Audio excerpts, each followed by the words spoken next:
Hello, this is your host, Adam Graham, from Pretty Much the Present. And in this video, we'll be bringing you a compilation of old-time radio detective podcasts from 2010. The podcasts are appearing, for the most part, unedited, except for some extraneous or repetitive elements that are being removed because this is a compilation.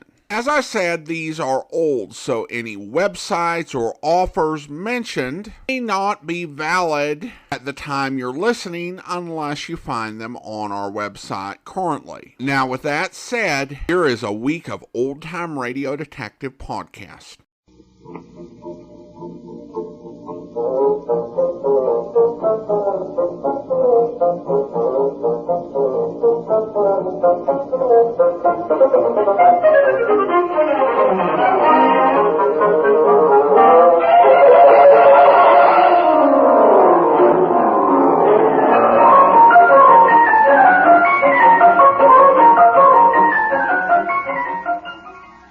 Welcome to the Great Detectives of Old Time Radio from Boise, Idaho. This is your host, Adam Graham. If you have a comment, email it to me, box13@greatdetectives.net. You can become one of our friends on Facebook, and we've got more than 370 of them at facebook.greatdetectives.net. And cast your vote for the show on Podcast Alley, podcastalley.greatdetectives.net. And remember, until September 30th, you can put in your vote for either Candy Matson or Nero Wolfe. We have a couple comments here. For Candy, we have this thought. I love Nero, but Candy's the best female detective old-time radio show out there, and since I live in the San Francisco Bay Area, where Candy Matson is set, I have to vote for her. Thanks. Oh, thanks so much, and it's an understandable reason to vote. Support the local detective. And Candy Matson definitely did a good job with its setting. There's a very nice local flavor to the show in terms of the way it brought San Francisco to life, almost as a character in the story. And even having some guest spots by some local celebrities. It's a shame there weren't more shows that kind of had that same type of flavor locally. Another example I can think of like that is Broadway Is My Beat. The first two episodes that are in existence, and the first run, I think about 9 or 10 weeks, was actually done in New York.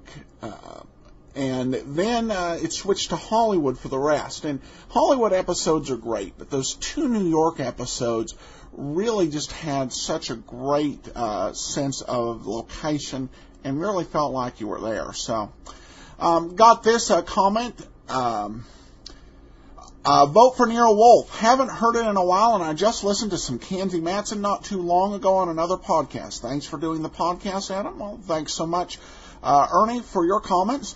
We're going to get into today's episode of Box 13 in just a moment.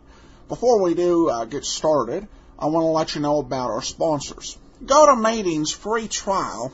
It's a great offer. They're inviting you to try their service, and have confidence that you're going to find it useful to you, that you're going to be able to connect with more people, that you're going to enjoy more convenience in the way you conduct your business, and that GoToMeeting will help you as you work to build your business in the 21st century. Listeners to the Great Detectives of Old Time Radio can take advantage of this free trial by go to gotomeeting.com/podcast. That's gotomeeting.com/podcast to begin your free trial. Today's episode of Box 13 has been mislabeled quite a bit, and the meaning changes a little bit with the mislabeling. The title that most popularly goes around for this episode is The Biter Bitten. However, Dennis at the Digital Deli did his research and actually found a paper, and the title is The Biter Bitten, which changes the meaning of the show. So anyway, let's go ahead and we'll get into The Biter Bitten here on the Great Detectives of Old Time Radio.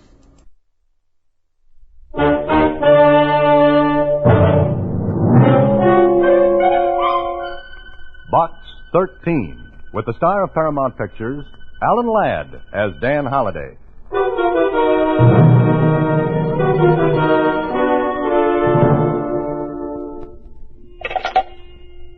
Hello? Hello, operator. Operator, I want to send a telegram immediately to Box 13, care of the Star Times. Come to room 507, Hotel Belvedere. Please waste no time because this is a matter of life and death, perhaps for dozens of people. I am Dr.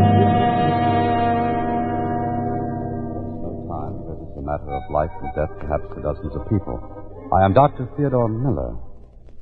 Dr. Miller's telegram reached me at my apartment, special messenger from the Star Times. It was special, all right. Extra special trouble.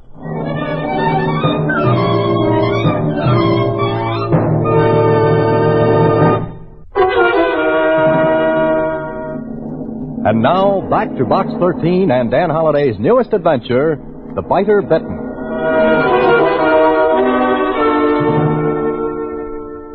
Dr. Miller's telegram reached me at 5:15 in the afternoon. At 5:32, I was on the 5th floor of the Hotel Belvedere. At 5:33, I spotted the room number, 507. Then I heard... Well, what was it? I walked to room 507 and the sound became louder. I knocked at the door. Yes? Who is it, please? Box 13. Oh, good, splendid. Please do come in. Thank you for coming. Thank you. You're welcome, but for what? Oh, I will explain. Excuse me a moment. Oh, certainly.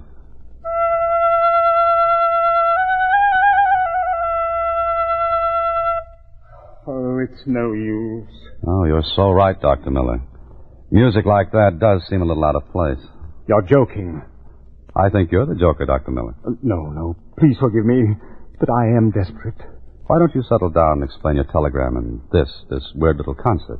I am Dr. Theodore Miller. Yes, I know that. I'm Dan Holliday. Mr. Holliday, do you know what a herpetologist is? Yes, I know what it is. A snake expert. Exactly. So? Mr. Holliday, someplace in this hotel, perhaps on this very floor, there is a dangerous snake loose. Are you kidding? No. I'd better explain. Yes, you'd better. I'm in town to address the medical society on the use of snake serums in the treatment of hemophilia. I brought a king cobra along. It has escaped. Here in this room? I don't know where it is. Dr. Miller, thank you for the telegram and the music. I'm going. Wait, please. You're either a liar or you're crazy. No. Look here. My credentials. The hotel manager will verify them. You yourself can check. You will see that I am who I say I am. That doesn't stop you from being insane. Yes, I know how all this sounds, but please believe me, we must find that cobra. I can understand your concern, but you've got to understand my position, which is one I don't like. If you want adventure, this is it. Granted, You still think this is a joke, yes? Yes. Wait a moment. Hello? Will you have Mr. Larkin come to my room? Oh, this is Dr. Miller, 507. Thank you. Larkin? Who's he? The hotel manager. Look, Mr. Holliday, I swear to you that I'm telling the truth. Somehow, in some way, the cobra escaped. Look, here is the case in which I usually keep it. You can see for yourself that the catch is loose. I'm beginning to believe you. You must. It might be in this room? I don't think so. I've trained the snake. For what? Yes. When it hears a little pipe I play, it comes, because I always feed it immediately after the music. Oh, but this time it hasn't come back. No, Come in. Ah, Mr. Larkin. Have you found it? No, I have not. But, Mr. Larkin, this is Mr. Holliday. He is the man from Box 13. How do you do? How are you? Terrible. Mr. Holliday, I beg you to help us. But how? I don't know anything about snakes. When Dr. Miller told me what had happened... Well, you should have gone to the police. If we had, they would have evacuated the hotel. I can't afford that. Business isn't too good, and besides, Dr. Miller assured me he could entice the snake back with no trouble. So far, he hasn't. Now, wait a minute. You're risking the lives of guests in this hotel. That's a little more important than the hotel itself. I know. But what guests we have on this floor are not in their rooms. And I'm sure the cobra hasn't gone far. Then you think he's on this floor? I'm positive. Then, for heaven's sake, find it. Who suggested sending for me? I did. I saw your ad. It was just a thought. And it's one you can get out of your mind right now. The police ought to be told. But the publicity. You'll have to risk it. Mr. Holliday, I don't want to lose that snake. Well, you have already. I'm sure we can get him back. For 5 or 6 hours, he'll be somnolent. He ate just before we learned he was gone. Did you find out he was gone? No, the cleaning maid did. Yes, that's right. She saw the empty case. Do you mean to tell me you allowed Dr. Miller to bring that snake into this hotel? I didn't know he had it. That is so. I've taken the cobra with me before. I don't mention it because it is difficult to find a hotel. I can well imagine. Mr. Holliday, will you help us? How? I don't know. Dr. Miller, Yes? you're sure there's no danger for about 5 hours? I'm positive. All right, let's go to work. Oh, thank you, Mr. Holliday. I have the help looking on the other floors. I'll be back in a few moments. Mr. Holliday, you're very gracious. Mm-hmm. Now, you be gracious and tell me the truth, Dr. Miller. Truth? What do you mean? I don't believe that snake just got away. You think I'm lying? Yes? Well, Go on. All right. I believe someone deliberately freed the snake. But why? So it would strike me. Kill me. Uh-huh. I was wondering why an experienced man like you are would be careless with a dangerous thing like a king cobra. It's hardly likely you'd forget about a catch on the case. You're right. And Mr. Holliday, I'm afraid. Who freed the cobra? I don't know. I think you do. I don't know. I swear it. I just don't know. All right. Meanwhile, the thing's loose. But what are you going to do? I'll help you look for it. But if we don't find the snake in 1 hour, I'll go to the police.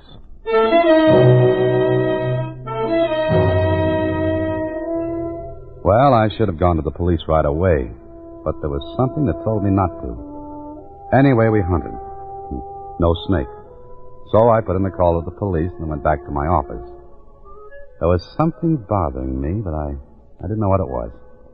But I took the trouble to do a little research with Susie's help. Here's what you're looking for, Mr. Holliday. This article right here. What does it say? I'll read it to you. Miller, Theodore E. Noted Herpetologist? herpetologist, famous for investigations into use and value of snake serum in various diseases. Let me see. That's Miller. Did you think it wouldn't be? I wasn't sure, but that's his picture. And that's the man at the Belvedere Hotel. Want me to read some more? Yeah, go ahead. Dr. Miller has been associated for the last 7 years with Dr. Roy A. Cunningham. Together, they Cunningham, huh? Does that name mean something? No, just makes me wonder where Cunningham is now. But why? Miller said he was in town to address a medical convention. He said nothing about a Cunningham. I just wondered why not. Oh, here's something about Cunningham. Should I read it? Yeah, you might as well. Dr. Cunningham lost the third finger of his left hand as a result of snake bite. The finger had to be amputated. Do I have to read any more? No, that's enough, Susie. Okay. What are you thinking about? I don't know, Susie. There's something bothering me. But I can't put my finger on it. You'll think of it. Oh, I'll get it. Hello? Mr. Holliday, please. This is the police department. Oh, yes. Just a minute. It's for you. Who is it? Police. Oh, okay. Hello? Holliday, thought you might like to hear something. Oh, sure, what? About a half hour ago, you reported that snake business at the Belvedere Hotel. That's right. What's happened? They find the snake? I wish they had. Well, what's happened? What's the matter? Something strange happened at the Moulton Hotel, 2 blocks away from the Belvedere. Now, wait a minute. You're not going to tell me they found the snake down there. No, but earlier this afternoon, a man staggered into the lobby. Before he had a chance to say anything, he keeled over. He died. What's all this got to do with me? I'm coming to that. Okay, but when? Right now. You reported the snake business at the Belvedere. That's point number 1. And just a little while ago, the medical examiner finished his autopsy of the dead man at the Moulton. Follow me? Well, I'm trying my best. Okay. Would you like me to read you the report? Yes, go ahead. The man's death was caused by a powerful poison which acted directly on the nervous system. Did you say poison? Yeah. It's from a proteroglifous snake. What kind? In plain English, the snake that has fixed poison fangs, like a king cobra. Are you sure? I'm reading a report. Who was the man who was killed? We don't know yet. Any identifying characteristics? Why'd you ask that? Stop playing games, did he or didn't he? Yeah, he did. What were they? He was missing the middle finger of his left hand. Why? Just what I thought. What do you mean? Look, check and see if a Dr. Cunningham is registered at the Moulton. If he is, I think you'll find that he's your dead man. Okay, Holiday, and since you know so much, how'd you like to drop around and tell us how that snake got 2 blocks from where he was lost without being seen? All right, I'll drop around later. But I don't know any more about it than you do. Gee, Mr. Holiday, you look kind of upset. Yes, I am. The man you just read about, Dr. Cunningham, died today from a bite from a cobra. But I wonder how. Well, you said the snake was loose. Yeah, but that cobra had to go 2 blocks. It would have been seen. And even if he did make it, he'd have to be a pretty smart cobra to pick out Cunningham. Oh, you mean you think there's some connection between Dr. Miller and Dr. Cunningham? There's got to be. Both men are in town. Miller admits he had a cobra, then he reports its loss. Now, why were Cunningham and Miller staying at different hotels if they were working together? And what? And what? And, Suzie, I just happened to think of what was bothering me.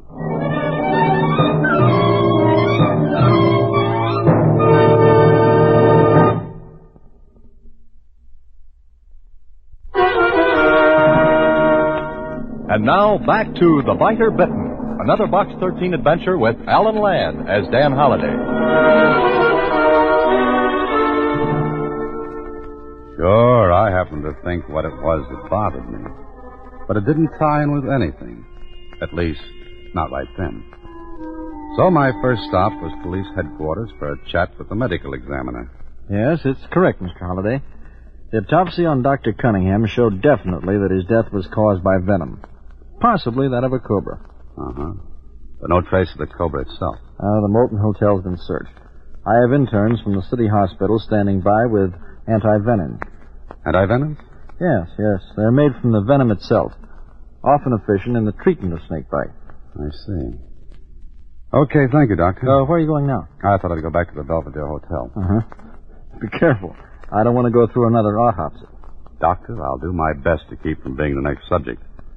Oh, by the way, this Dr. Cunningham, know anything about him? No, not much. His specialty doesn't interest me, but I know he was a famous herpetologist. Worked with Dr. Miller? I believe so. They developed a serum for the treatment of hemophilia. Miller said he was to address a medical convention here. Know anything about that? Yes. As a matter of fact, Cunningham was to speak, too. Oh? What about? Well, I made some inquiries when I discovered the dead man was Cunningham. It seems he was about to present the medical profession with the results of his researches. Present? You mean give them away? Yes, why? Would those discoveries be worth anything? Well, if they're what I think they are, there's a fortune in them. I see. Why do you ask? I'm just curious. In fact, I'm very curious.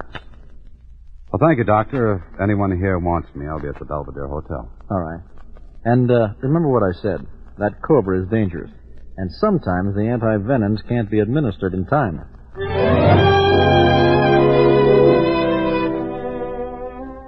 Well, maybe I should have told the police my idea, but I wasn't sure.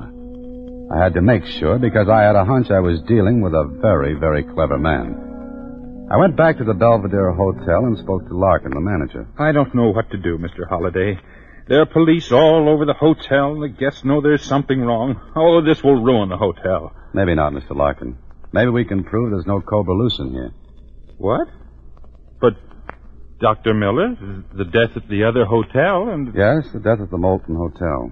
But I've got a couple of ideas. Now, listen. Could Miller have left the hotel without anyone seeing him? Why, yes, of course. All right, let's say he did. But what does that mean? Look, Miller's telegram to me was delivered at 5:15 today. The medical examiner placed Cunningham's death at some time before 5. No later. The Moulton Hotel is only 2 blocks from here. Get it? No. Unless you're implying that Dr. Miller had something to do with Dr. Cunningham's death. Maybe I am. There was a motive. Cunningham was going to announce the results of the discoveries and give them away. Those discoveries were worth a fortune. It's just possible that Dr. Miller isn't quite the idealist Cunningham was. He murdered him? I don't know. In Cunningham's room at the Moulton, the police found 2 snakes. Cobras. Oh, well, then one of them bit him. Maybe, but I don't think so. Cunningham knew how to handle snakes. Also, he would have had antivenom ready. Now, doesn't it strike you as peculiar that a man like Cunningham would rush down into the lobby? Panic? Mm-hmm. No, that wouldn't hold water. All his life he'd handled snakes. If one bit him, he'd move quietly, get the antivenom, and use it. Not rush around in a panic. But what you're suggesting is that Miller deliberately... But it'll be hard to prove. We've got to go to the police. With what? My story? No, I've got a better idea. Well, what is it? You have a pass key to Miller's room, haven't you? Yes, of course. Well, you phone him. Get him out of there on any pretext. Why? Please do it. You want this cleared up, don't you? Well, yes, of course. But what'll I tell him? Get him into the basement. Tell him that one of your employees has seen the snake. That'll hold him down there at least until you and I are through in his room. His room? Mm-hmm. I've got an idea we'll find something very interesting. The ruse worked. While Miller went into the basement on a wild snake chase, Lark and I searched through his room. What are we supposed to be looking for, Mr. Holliday? I'm not sure. Oh, look. A case of antivenom. Miller has one. Cunningham would have been sure to have one. Well, now that you've found it, we'd better get out of here before he comes back. Not yet. Let's see what's in that closet. Well, please hurry. Well? Well. Maybe I found something I've been looking for. This leather bag. Well, what's in it? Well, it's rather heavy. And there are holes in the bottom. Now, why would a bag have holes in the bottom? Holes? 3 guesses. But take only one. That's all you need. The cobra. Yeah. Larkin, take a pillowcase from the bed, quickly. What are you going to do? Hurry up, get that pillowcase. Here you are. Now what? We're going to dump the snake from the bag into this pillowcase. You're crazy. It'll bite us. No, it won't. It has to coil to strike. It won't be able to in the bottom of this case. Now, hold the pillowcase by the edge. Where the mouth is wide open as you can get it. You're a fool. You're risking our lives. Snake won't strike. Now, get ready. Please, be careful. I'll do my best. I'm here too, remember? All right, ready? I'll open the catches of this leather bag. Now, here we go. It was a snake. Hold that pillowcase as far away from your body as you can. What do we do with this? Is there a linen closet close by? Yes, in the corridor outside. Okay, tie a knot on the top of that pillowcase and put it in the linen closet. And lock the door. Yes, of course. And warn your employees not to go near that closet. Mr. Holliday. What now? It's Dr. Miller coming back. I won't be able to get to the linen closet without being seen. Get back in here. Close the door. He has the house detective with him. Well, things couldn't be working out any better than they are. Mr. Holliday, I'm still holding this. Toss it under the bed, fast. Under the bed? Don't repeat everything I say. Just do it. Straighten the bed while I put this leather bag back in the closet. Go on. If I ever get out of this alive, I'll personally search all baggage coming into this hotel in the future. There. Okay. Now we're all set. Sit down, Mr. Larkin. Pretend as though we're just waiting here for Miller. I don't feel like sitting down. Then stand, but try to look as though nothing's happened. You asked the impossible, but I... Wait a minute.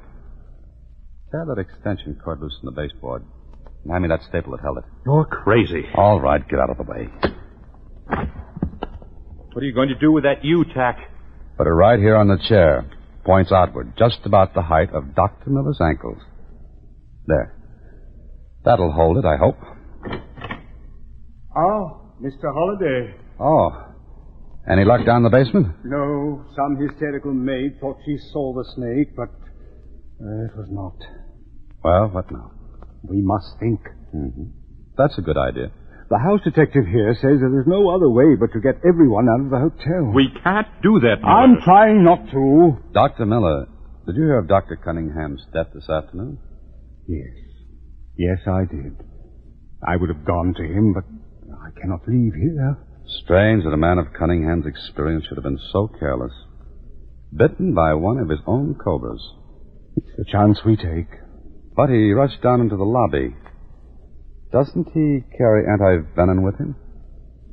Yes, of course. Well, then why didn't he use it? I don't know. He died at approximately 5 o'clock, just 15 minutes before...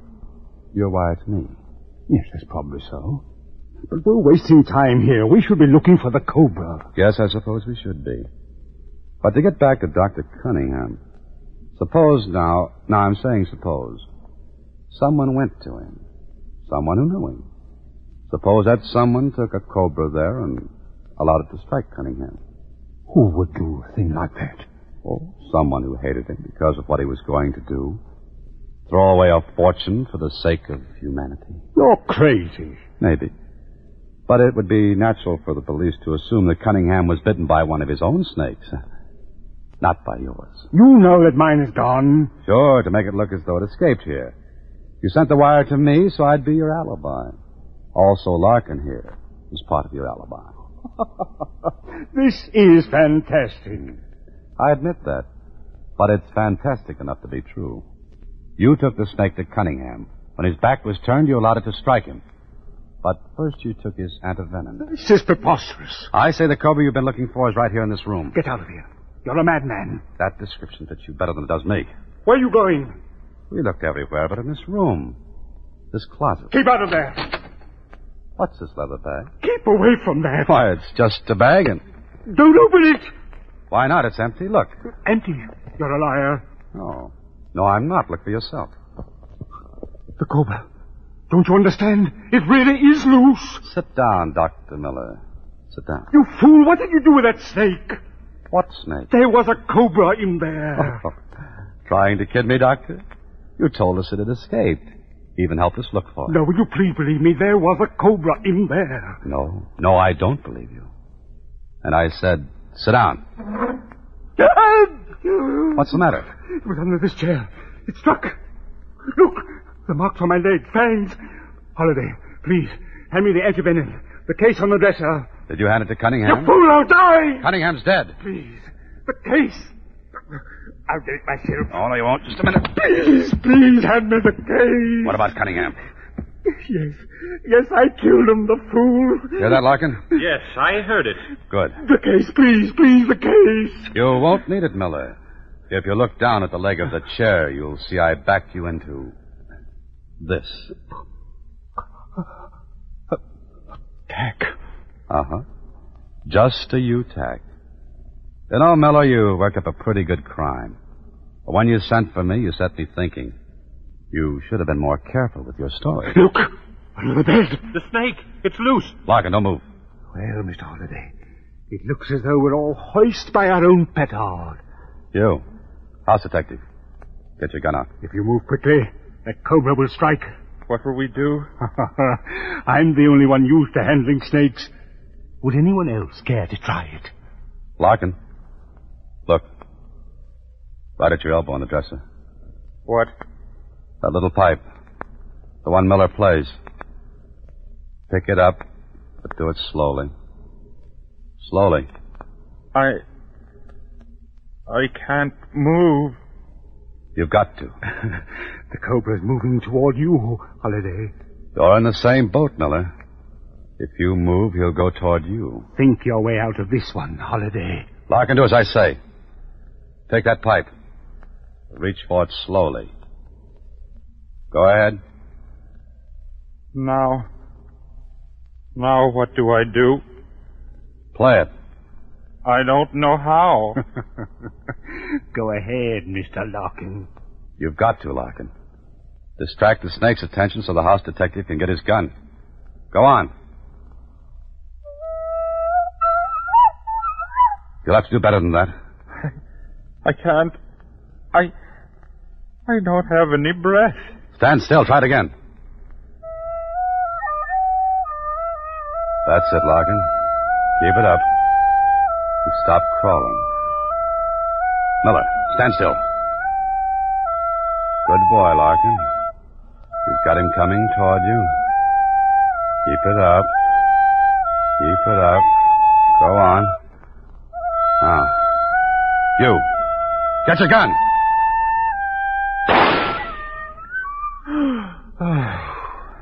Well, that seems to be that. And Dr. Miller, suppose you and I and the house detective take a little walk. And I'll tell you the first mistake you made. The one that made your whole story seem just a little false.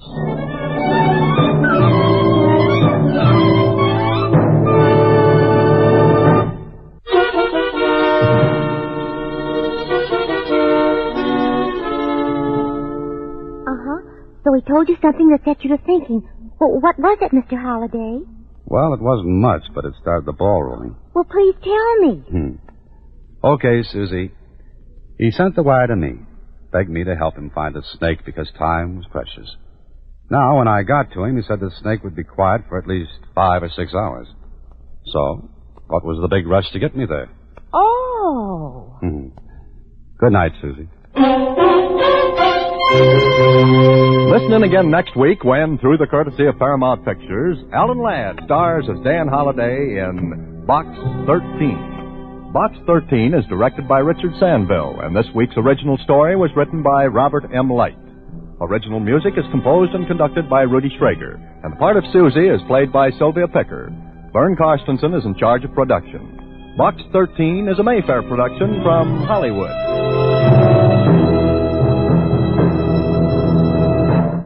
Watch for Alan Ladd and his latest Paramount picture. Welcome back. Well, the Biter Bitten was kind of appropriate, given this episode was dealing with a snake. Snake episodes are always a little uncomfortable, whether... though actually I'll say more so over the radio than on television. And with perhaps the exception of Indiana Jones, you can tell a lot about a rough and tumble hero and how he handles snakes. And Alan Ladd here he's not totally fearless, but he's a lot braver than I think most of us would be in this situation. It's this living vicariously moment. You go, Alan, Dan, and I'll just stay back here. So, exciting, well done episode, and get to vicariously enjoy the thrill of facing down a snake. All right, one last comment from Podcast Alley before we go. Keep them coming. Takes me back to my youth. Thank you so much. And that'll actually do it for today. All right, well, before we get into today's show, I want to let you know about our sponsors. If you like the flexibility to live your life and do the things that are important to you, you'll like GoToMeeting. With GoToMeeting's conferencing solutions, you can meet virtually with clients and business partners and reduce the cost associated with doing business. GoToMeeting is from Citrix, the makers of the trusted GoToMyPC product. Like GoToMyPC, it's simple to use and doesn't require you to learn new technology. Listeners to the great detectives of old-time radio can try GoToMeeting free for 45 days. For this special offer, visit GoToMeeting.com/podcast. That's GoToMeeting.com/podcast. Now we're going to get into an episode of Jeff Regan. This is actually a different episode than we've heard before, a different performance, but a very familiar plot. It's called There's More Than Coffee in Brazil. We will listen and then we'll come back.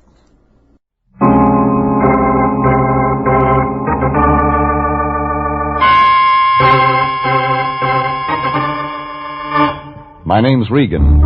I work for Anthony J. Lyon, Detective Bureau. They call me the Lion's Eye.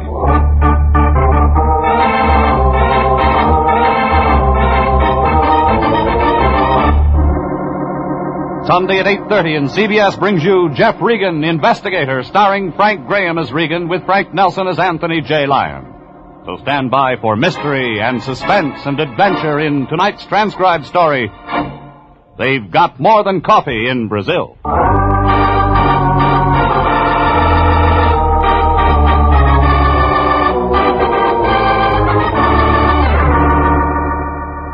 Her name was Irene Centino. The lady from Brazil, the Lion called her. He figured it for an easy trace job, something for missing persons. Only, when we do them, the Lion gets paid. Well, the program said it was simple. Except before we wound it up, there were a couple of added attractions. A doctor who didn't do any doctoring, a nurse with a built-in temperature, and a couple of blackouts that were meant to be permanent. And, guess what? In that last part, I was supposed to be the star. Anyhow, it all began late last Monday. I was home. My boss, Anthony J. Lyon, knocked on my door. I opened it. And that's when I made my first mistake. Jeffrey, I'm glad I found you in. I'm just on my way home from the office. You could have kept on going. I'm out of bourbon. Oh, now, Jeffrey, I didn't come by just for that. You got anything else? Nope. All right. As a matter of fact, I want your advice, Regan. Cut out starches and get some exercise. Yeah. What else? Yeah, what would you do if you traveled 10,000 miles just to see your sister and then couldn't find her? I'd give up the search. You would? Why? I haven't got a sister. That's not what I'm talking about. You'd go to missing persons, wouldn't you? Sure you would. But if you knew your family in a foreign country would become greatly alarmed at this sort of notoriety, you'd look for your sister in another way. You'd hire a good private detective. Now, isn't that right? Come on, Fatso, get to the point. We have a new client. Her name's Irene Centino. She's from Brazil. Real fine family, Regan. Coffee. She's engaged the Lyon Detective Bureau to locate her younger sister, Carmen. I'm no St. Bernard. You'll do till I can feed one. Oh, I know you've been working hard lately, but Jeffrey, this is one of those occasions when I'm proud to be a part of our profession. We have an opportunity to help a young lady in desperate straits and at the same time secure goodwill from South America. Ever hear of the State Department? Of course I have, but they can't do it all alone.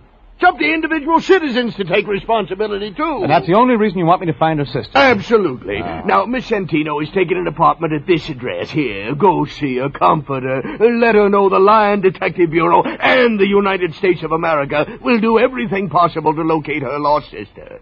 That all? That's enough. What'd she pay you? $200. Yeah. That's a lot of green to get in advance. She insisted. She's very anxious to find that girl. Well, watch out her check doesn't bounce. It won't. She paid cash. The $200 was already making a lump in the lion's coat, and I knew the next spot for it was his mattress. Well, maybe that's the reason he's a bachelor. I left him in my place and drove over to the address he'd given me. It was one of those Beverly Hills apartments with a long, glassy look. Irene Centino's apartment was on the second floor. She was a tall, brown-haired girl without a smile. She wore glasses. And when she talked, she sounded sad, like a banjo player with a paper pick.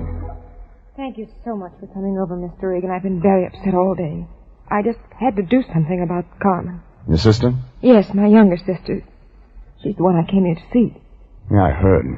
It's an awful vacant feeling. I thought she'd meet me at the airport, and then she wasn't there. When I went to her address, we were very close. She's from Rio, too? Yes, of course. How's her English? Well, the same as mine. We were both educated in the United States. Where? Back east. Vassar. You older than Carmen? Yes, 2 years. She's 25 now. Carmen left home a year ago, you see. She's always been very independent, and well, I'm afraid something might have happened to her. Like what? Well, I don't know. Young girl, pretty, I don't know. And as I say, she's so independent. I received this letter from her a few days ago. It was the first word since she left home. It came this way? Well, yes. No envelope? Oh, well, I threw that away. She wrote her address there at the end, and I didn't see any need for keeping the envelope. And, she wasn't at this address? That's what frightens me. There isn't any such address. Yeah. What does your sister Carmen look like? Why, I gave her a snapshot to Mr. Lyon. Didn't he give it to you? He forgets things. Oh, no matter. I have another. Of course, it's old and not very good. I think it's right here in this suitcase. You'll pardon things being all over, but I haven't had time to do any... Oh, here it is. Right here.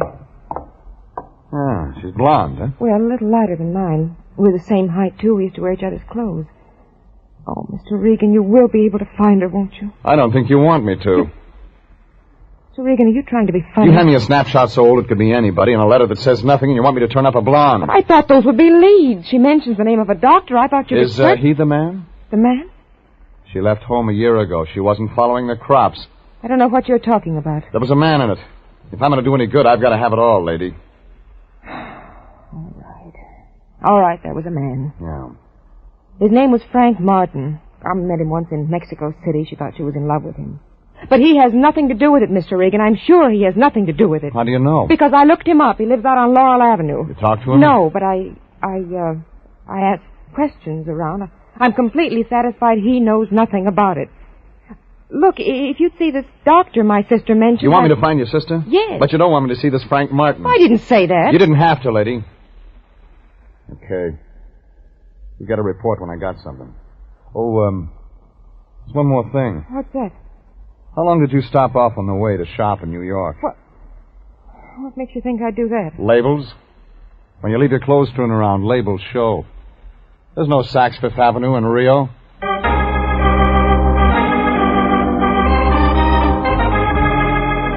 When I walked out, her mouth was wide open, like she was trying to scream. Nothing came out.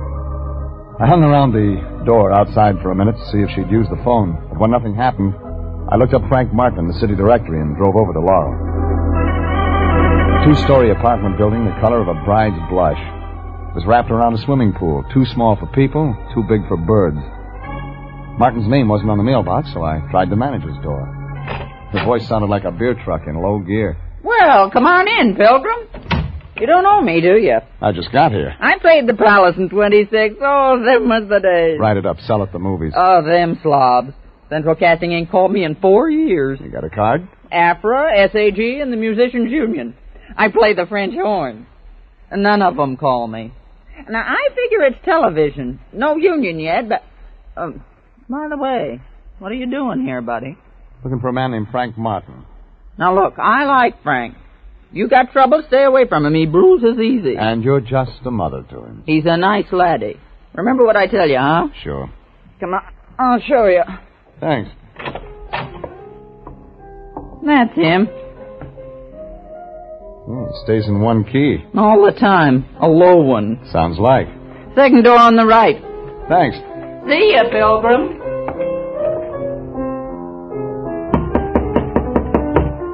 Come on in. It's unlocked. Your name Frank Martin? Yep. Who wants to know? My name's Regan. I'm a private investigator with Lyon Detective Bureau. Wrong steer, Gumshoe. I don't need one. Not looking for work. I'm looking for you. What'd you say it was, Regan? Yeah.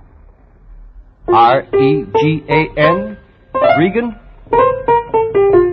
Regan. Just wrote that one. Cute, huh? I'm, looking for a friend of yours. A second ago, you were looking for me. Now you're looking for a friend of mine. Frank Martin never had a friend. Who are we talking about? Carmen Centino. Oh. How is Carmen these days? I don't know. Thought you said you were a detective. I did. You sound like an amateur. You sound like a guy with a chip on his shoulder. I sound like a lot of things. You trying to get tough, baby? I figure's why your name isn't on the mailbox. Yeah? Nobody'd ever write you. I'll, skip that, Regan. Who hired you to do what? Your sister's in town. She's looking for Carmen. Didn't know Carmen had a sister. What else? You're the boyfriend. Where is she? Yeah, the boyfriend. That's real good. Let me tell you what Carmen's like, Regan. Eyes just right. Hair just right. Everything just right. Everything just right. Wait till you see her in a bathing suit. That's something, brother. She, isn't wearing one in this picture. Bad picture, Regan. You got no idea how bad. Hardly looks like her, like she is. Ever met him like that? Sometimes. About a year ago, I was sitting right here and the phone rings. It's Carmen. You know, we talked about football, marriage. We were going to be married, Regan, only she decided all of a sudden she didn't want it. Just like that. It was her idea. I haven't seen her since. You tried? Once. She moved. No forwarding address, that's all. Makes good story. But you don't believe it. Now, let me tell you the reason we broke up. It's a dilly. My hearing's good. Well, you heard about the happy couple that the guy keeps getting loaded, can't lay off? This is different. Big switch. Carmen. Yeah. Yeah, Carmen. That's why she was seeing a doctor? Carmen seeing a doctor? Look, why don't you get out of here? Why? Because we don't like each other. The sister thinks something might have happened to Carmen. She's scared. Some of us are scared part of the time, and then somebody makes a lot of noise looking for somebody, then everybody gets scared. You scared, Regan? Yeah. Oh? About what? Carmen Centino. I might be looking too late.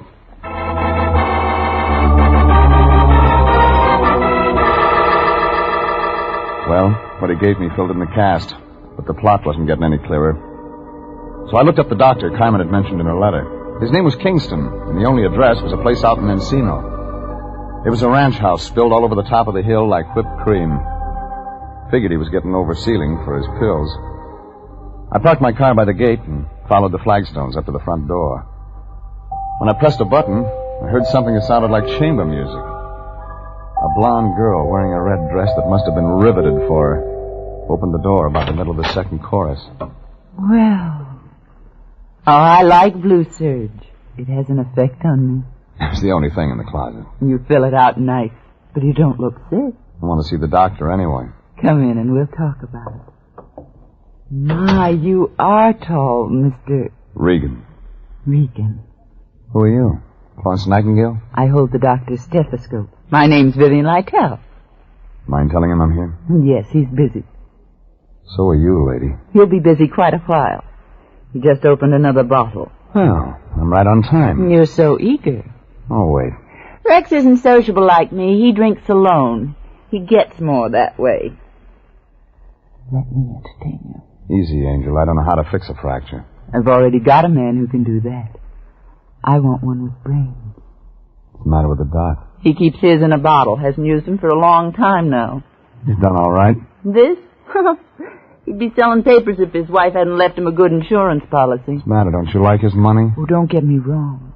It's just that a girl has feelings, too. Yeah. They show. Oh, I'm glad I met you. We're going to have some nice afternoons. But you work for a living. I got lots of free time. Besides, I should have at least one outside interest. Keep looking. You'll find one. You smile good, but you talk nasty. I only came to see Kingston. There's the phone. Call and make an appointment. Now get out. Vivian, about this... Oh, I didn't know you had company. I'll talk to you another time. Just a minute, Doctor. This is Mr. Regan. He's your company, but he doesn't have a business card. Look, Mr. Regan, I'm no longer in practice, just doing research on my own. I have all the medical equipment I can use, and I turned all my patients over to another doctor. I know one you forgot. Oh? Well, tell me who. Carmen Centino. Go ahead, Vivian. I'll speak to Mr. Regan. Watch yourself, Rex. He doesn't know how to be nice. It'll only take a minute. I'll crack some ice. You'll need a drink. Very fine, nurse. Yeah. It's a nice uniform. Working on my own. We're very casual. You said I had a patient named Carmen, what was it? Carmen Centino. I'm afraid you're mistaken, Mr. Regan. Who told you that? I read about you in a letter.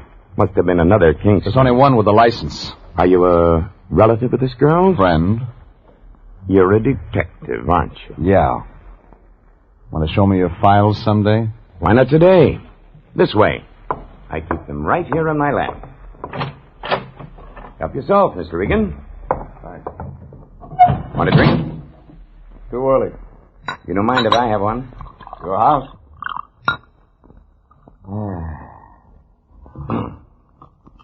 Find anything? Not under Centino. Could have used another man. That's possible. When was I supposed to have treated her? Oh, about a year ago, according to this letter. Here. Here's her picture. No. I've never treated anyone who looks like that. Sure? Positive. What was her illness? Might have had something to do with that stuff you're drinking. They, die from it sometimes. I see. You can't see it from this window, but just over the hill, my wife's buried. I had special permission from the county to bury her on my property. She was a great comfort to me when she was alive. I haven't been the same since she passed away, and... well, that's why I'm no longer in practice. I didn't ask for that. But you did, with your eyes. You're a strange man. Do you enjoy making a living this way, prying into other people's lives, searching for what's best left alone? Is he still here, Rex? Yes, Vivian, but he's just leaving. You can find your way. Yeah. Goodbye, Blue Serge. You were a real disappointment. Don't give up. I'll be back. Don't bother, Regan. The doctor will be out. The whole thing looked phony, like a fan dancer in long underwear. But when I left the two of them, I was beginning to get an idea. Just beginning. I walked over the side of the hill to look at the grave. He was there all right, like he said. Irene Kingston, 1922, 1948. Maybe that explained it. Maybe it didn't. I was remembering those New York labels I'd seen on Irene Centino's clothes when I left there and looked up a friend of mine in the CAA. He checked into it and told me nobody named Centino had come in from Rio on any flight last week. And the immigration people didn't have a passport or visa record on her either. I was home thinking about all this when my phone began ringing. It was Irene Centino. She did all the talking. I tried to get you at your office, Mr. Regan, but no one answered. I had to speak to you. What about? I found Carmen. Yeah? Rather, Carmen found me. I feel sort of foolish now, calling you people in and all that. Well, she came right to my apartment, can you imagine? She's been looking for me. What about her address? Oh, that was another silly thing. Only it was a mistake. She's not very good at details. Please thank Mr. Lyon for his kindness. And, Mr. Regan. Yeah? It's all confidential. I wouldn't want any of this to get to the wrong people. You know some of the wrong kind? Doesn't everyone? Well, goodbye.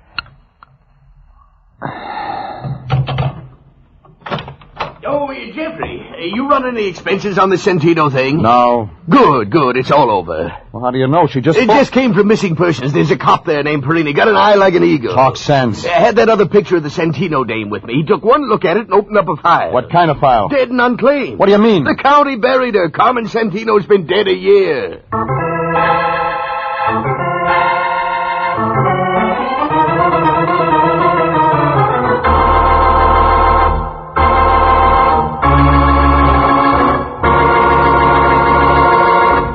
This is CBS, and you are listening to They've Got More Than Coffee in Brazil, tonight's adventure with Jeff Regan, investigator. Well, there were enough angles to write a new geometry book. Irene Centino gave me a picture and a letter and started me digging for her sister Carmen. I meet a guy with a piano and a doctor with a bottle. Everybody talks, but nobody says anything. And then Irene calls me off, says she found her sister, only the Lyon walks in with a different version. Missing persons say Carmen Centino's holding down a spot in the county cemetery. Well, I figured somebody was having nightmares. I didn't say anything to the Lyon and went down to the Hall of Records. There was a little guy sitting at the desk in vital statistics. His fingernails were dirty and he was reading a dictionary. He must have been at a good part, because he looked mad when I interrupted him. We're not on a bus. Quit shoving. I want some information. I'm a public servant. That's what I'm here for. What kind of information? Get to the death files, will you? You're a morbid guy. We got a lot of stuff on births and marriages. Ask me something about that. A girl named Carmen Centino died about a year ago. Tell me what from. Okay. How do you spell it? Just like it sounds. Centino, huh? Sabatini, Sanaki, Sanford. That's what happened to old Sandy. No wonder I ain't seen him around. Come on, get with it, will you? Here it is. Centino. Date of death, 15 October 1948. Cause of death? Alcoholic poisoning. Yeah. How'd you get it? Never mind. Who signed the certificate? Rex J. Kingston, M.D. Okay. Here's one more for you. Look up Irene Kingston. The doc's wife? Look it up. Okay. Kingsley. Here. Kingston, Irene. 13 October 1948. Cause of death? You guessed it again. The same. Alcoholic poisoning. Hey, this guy couldn't keep a patient.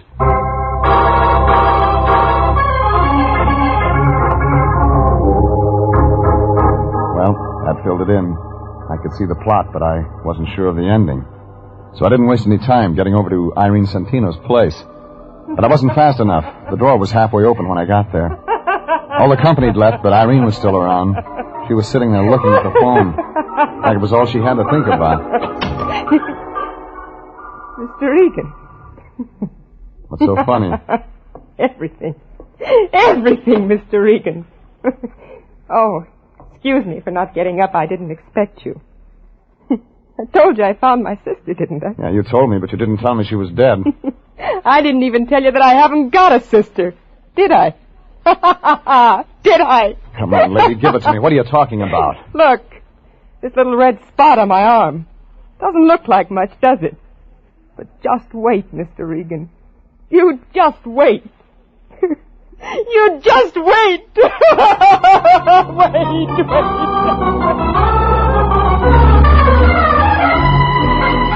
I found a doctor on the floor below. He grabbed his black bag and went to work on it. She quieted down to a slow inside giggle, then went out altogether. The doctor got hold of an ambulance and carted her off to a hospital. They just wheeled her out the door when the Lion showed up. Jeffrey, did I see an ambulance out front? That's right. Your client was in it. What? Yeah, somebody stuffed her full of something that made her giggle. I don't understand all this at all. I stopped by home to change to my dark suit so I could come by and bring Miss Santino the news of her sister's death, and what do I walk in? You can save your tears, Fatso. She didn't come from Brazil, and she wasn't rich. That woman gave me $200 cash. There was nothing unreliable about her. We had a contract. You can use it for confetti. Now see here, Jeffrey. Look, Lion, look at this picture. Carmen Santino. I have one just like it. All right, draw some glasses on it. Add about 6 or 7 years. I don't understand you, Jeffrey. We're talking business, and all at once we're playing games. When I came to see her tonight, she wasn't wearing her glasses. She looked a lot like the dame in this picture. Of course she did, naturally. That's her own sister. She never had a sister. Never had a sister? Then who did the county bury? That's what I'm going to find out from a guy named Rex Kingston.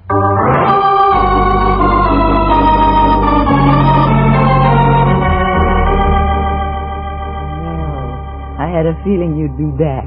I built a fire. I forgot the marshmallows. Come on in. I'm not mad anymore. I'm still looking for your doctor. Let me take care of you. I have a way with men. Didn't you do all this once before? Oh, it's night now. You can ask me some questions. I know some swell answers. I'll bet. How do you like it, Jim? Your way? That's better. Now, let's have a nice, quiet evening. Just you and me. I want to see him. There's been a famine of men like you. You don't look underfed. I said I want to see him. Oh, all right. We could have had such a nice evening. Rex? What is it? Mr. Regan's here again. Yes. Hello, Regan. Didn't I tell you I'd be out? Yeah, you told me that, but you didn't tell me what I wanted to know. I had to go to Vital Statistics to get that. What? You don't have anything in your files about Carmen Santino, but you signed a death certificate. Now, you get this, Regan. You saw my files once, and I don't have to open them again to anyone who comes here without a warrant, and you haven't got one. But I know I can get one. When I go to the city attorney's office and tell them what I've got, they'll have somebody out here to exhume that grave on the hill. What do you mean, Regan? Irene Kingston died 2 days before Carmen Santino of the same thing. Dr. Kingston signed both certificates. He collects on his wife's insurance, only I don't think his wife really died. I think that extra grave up on the hill is window dressing. And if my wife didn't die, Regan, where is she now? I don't know. She could be at a downtown hospital, posing under the name of Irene Santino. It was a shot in the dark, but it brought results. Kingston swung a lamp base around that connected on the side of my head. When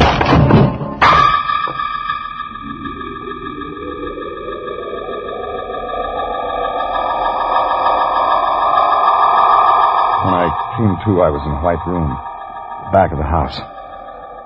Tried to move my head, but it felt like a grand piano.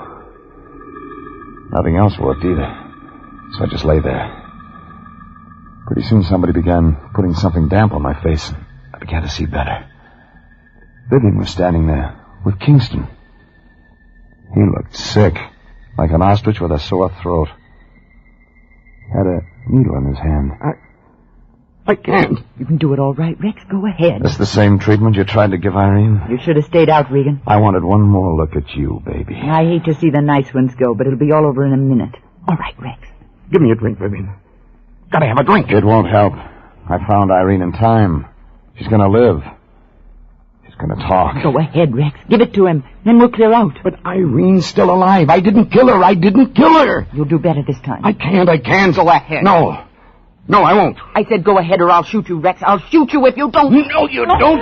It's all over, Vivian. It's all over. Vivian had the gun, but Kingston was too much for her. All of a sudden it began going off. Vivian started to look pale. And then she went down. Slow. And easy.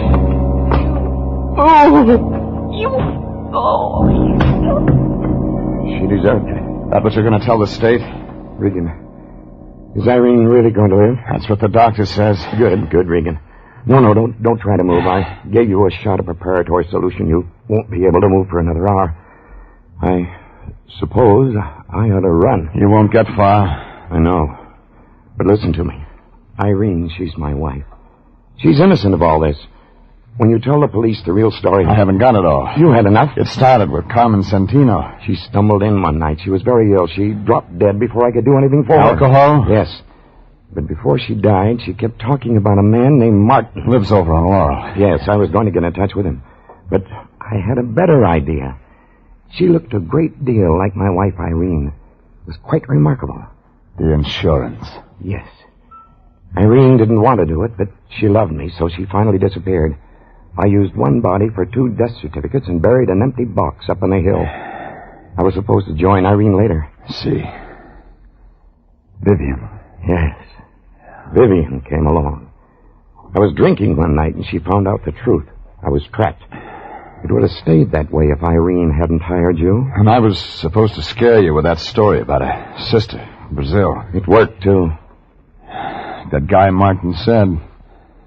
Somebody gets scared. And then... Regan. Can you hear me? Huh? Oh, I'm sorry. Stuff's making me sleepy. It'll wear off. I'm going now, Regan. See that Irene gets a fair shake? I'll try. He picked up a bottle and started out the door. He didn't even look down at Vivian's body on the floor. I tried to move. Like he said, nothing worked. It was 2 more hours before I could get to the phone and call homicide. It was 2 more days before I talked to the Lyon. Sure. I'm sending it right over. Yes, of course.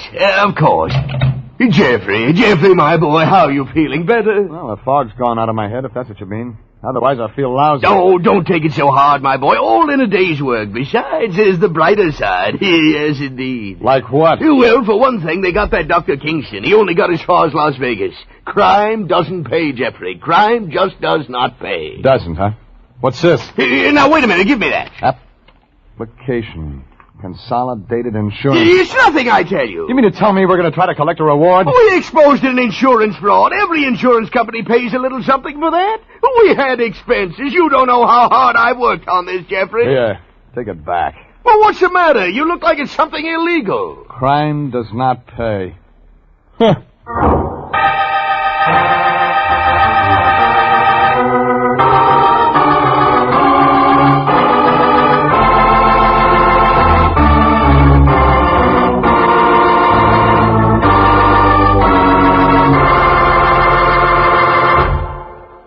Jeff Regan, Investigator, is directed and transcribed by Sterling Tracy and stars Frank Graham as Regan, with Frank Nelson as Anthony J. Lyon.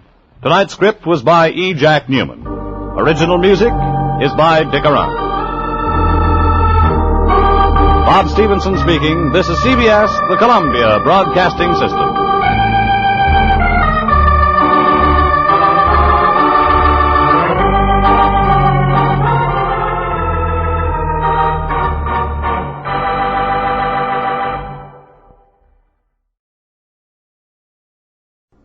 Welcome back. When I started to listen to this, and I heard similar plot line to what we had heard back in The Lady from Brazil, and then when Jack Webb was doing Jeff Regan as the Lost Lady, I was somewhat tempted to skip this episode since it was a repay. But, there is something really compelling about this this particular plot. It may be an almost ideal picture of a radio noir type format. Particularly that scene where he was talking to the boyfriend and the boyfriend was playing the piano. That was classic. And every time I listen to this particular script, something new will stick out to me. And so I've got a new quote for this particular episode. I didn't hear the first 2 performances. Plus, I get the feeling that the scripts are changed up just a little bit. But this one definitely was a keeper, and but we won't hear it again until we hear it on the Bob Bailey Johnny Dollars serial. So, and I should point out that this show is actually a contemporary of the Edmund O'Brien Johnny Dollar. This episode was from June 18th, 1950. The episode of Johnny Dollar we're going to listen to on Friday is from June 29th, 1950. We did have several lost episodes between last week's show in this week's one. The only one that they were able to find a name for was the oil for the banks of Burbank on May 12th, but all the other ones are just listed as title unknown at this time. But we'll actually continue on with the same storyline with next week's show. We'll be going to the next episode in a row, which after having all those lost episodes is a nice touch. I've got one listener comment before we wrap up. I love your podcast, and it's the most listened to on my iDevices. Thanks a lot for providing these great stories from our radio past. It's a shame that they still don't broadcast the same quality of shows on today's radio. Well, there are some dramatic productions, and I think there's a greater call for them. You know that a lot of television programming, for example, has moved towards reality programming for the reason that it's cheaper. Well, radio is a lot less expensive than television. Plus, the needs for mass audiences are changing just a little bit, which means that you don't have to reach as many people.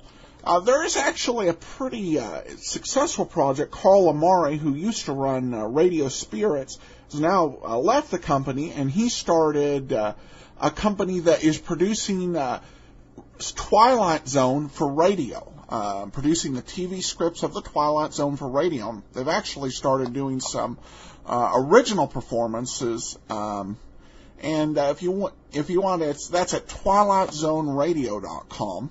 And I've often thought that some of these concerns that have access to some of the old radio scripts that are out there, you know, you could easily produce some of these lost scripts along with some of the existing scripts as a radio program. I always had the idea of getting Maurice LaMarche, who does such a great Orson Welles impersonation, and getting him to do The Shadow. Get those old Shadow scripts that we don't have the Orson Welles performances for, and have him perform it. I would definitely listen to that, and I think a lot of other people would too. But we ought to wait for him to come up with a market. Until then, we got the old shows. All right, well, that's it for today. Send your comments into box13 at greatdetectives.net. Become one of our friends over on Facebook, facebook.greatdetectives.net. And remember to cast your vote on Podcast Alley, podcastalley.greatdetectives.net. And remember to vote on Candy versus Nero. But from Boise, Idaho, this is your host, Adam Graham, signing off. Before we get into today's show, I want to let you know about our sponsor. Through the power of GoToMeeting's web and voice conferencing, you can connect with a whole new world for your business. Whether it's students, clients, partners, or vendors, GoToMeeting allows you to meet with people anywhere in the world through its safe, secure, and easy-to-use GoToMeeting software. Listeners to the Great Detectives of Old Time Radio can try GoToMeeting free for 45 days. To start your free trial, go to gotomeeting.com/podcast. That's gotomeeting.com/podcast.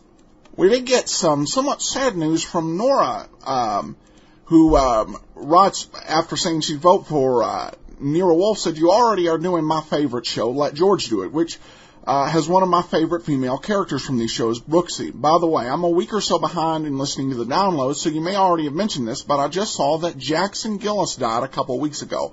So I'd send a link to the obituary in case you hadn't seen it.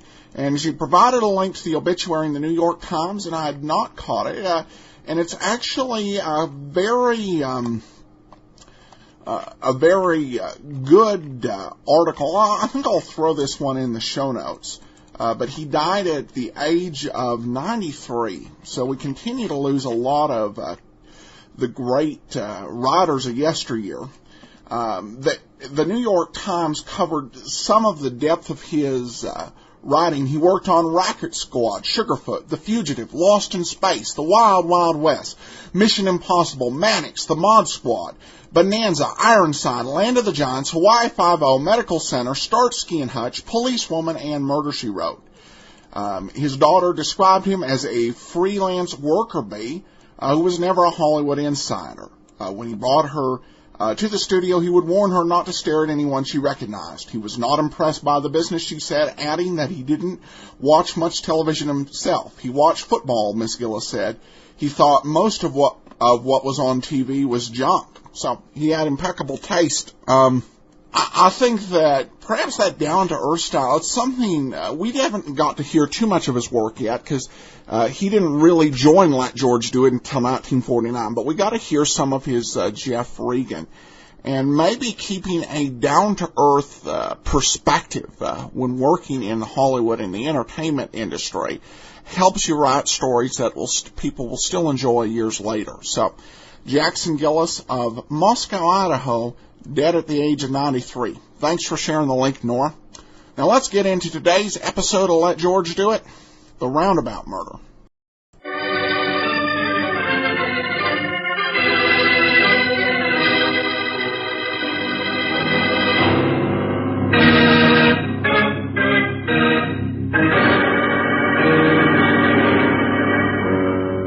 Standard of California, on behalf of independent Chevron gas stations and standard stations throughout the West, invites you to Let George Do It.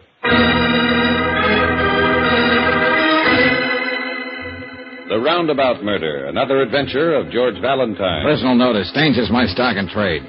If trouble is a noose around your neck and it's getting tighter, you got a job for me, George Valentine.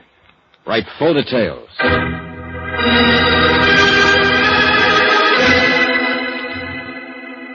Dear Mr. Valentine, they say I killed Cleo Dawson, and I did kill her. But I didn't murder her. There is a difference. My story may sound weak, even ridiculous, but it's true. Yet what chance do I stand? My own lawyer doesn't believe me. My wife turns away when I try to explain. The police say I'm not even a good liar. I don't know why I should expect you not only to believe me, but help me do something about it. Let's say right now, I'm just grabbing at straws. It's signed Arnold Kyle. You don't have to look at me like that, Miss Brooks. I know all about that letter. I saw it before it was mailed.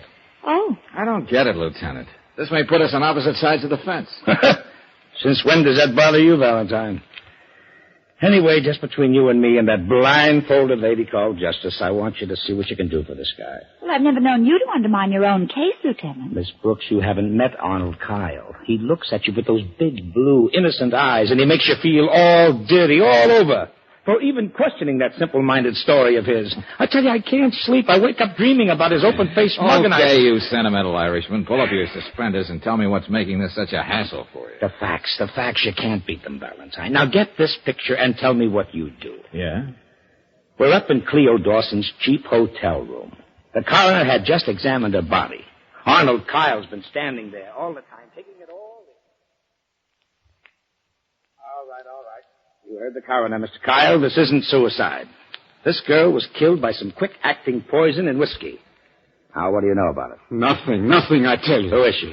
Cleo Dawson, here from somewhere in the Middle West. I just met her 2 days ago. Well, you work fast, don't you? What were you doing up here in this room tonight? She came out here to get a job at a carnival. It didn't pan out. She was stranded without a cent. And so you decided to play the Good Samaritan. Well, what's wrong with that? If my kid sister were in a jam like that, wouldn't I be glad if someone tried to help her? Never mind that. Go on. I got Cleo this room and even fixed it with a friend so she could start working today at a drive-in downtown. Come on, what about tonight? Well, she didn't show up at the job, so I dropped by to see what was the matter.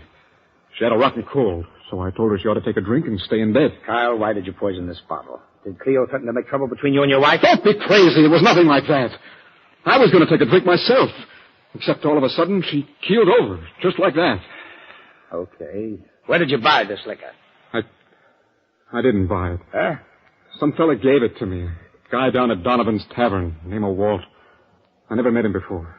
If I told you that story, would you believe it? But it's the truth. Why would I call downstairs for a doctor? Why didn't I run away? Nobody knew I was here. If I were guilty, would I... Yeah, that's the story, Valentine. Now, come on, Kyle's cell is right down this corridor. Well, now you're going to have Brooksy and me sharing your insomnia, Lieutenant. I don't suppose you found any stranger named Walt? Yeah, don't think we haven't tried. Well, here we are. Okay. I think it'd be better if you waited for me downstairs, Angel, and we'll have dinner. I shouldn't be very long. Okay, George. Here's somebody to see you, Kyle. Oh, drop by and see me before you leave, Valentine. Sure. Yes? What do you want with me? My name's Valentine, George Valentine. Oh. Then you don't think my story is crazy, do you? Or you wouldn't be here, would you? Now, calm down, will you? No, look at me. What makes me such a freak because I tried to help a poor girl who was down on her luck? And I know how the rest of it sounds, We don't too, have but... to go over that now. I've already checked. Well? How about this man in Donovan's Tavern who gave you the bottle of whiskey? Can you remember anything about him? I mean, something that might have slipped your mind when you were talking to the police? Well, that's the trouble. He looked like a dozen other people you might meet in a place like that. He wore a leather jacket and... Yes, sir? Sure, there is something. Something that made me notice him in the first place. He wore one of those wide, studded leather belts. The kind you see on guys when they're driving motorcycles. Uh-huh. Well, what did this Walt say to you when he offered you the bottle? Now, I want his exact words. Well, let me see. He said, here, maybe you'd like to have this, mister. Morrison Club. The best. I don't want it because I got no use for the Joe who gave it to me. And you ended up at Cleo's with your present. Oh, what's the use? It's even beginning to sound cockeyed to me. Now, listen, Arnold, you've stuck to your guns so far. This is no time to run out on yourself. I know. We're going to go over everything that happened that night till it comes out of your ears, and then some more. Now, shove over so I can sit down.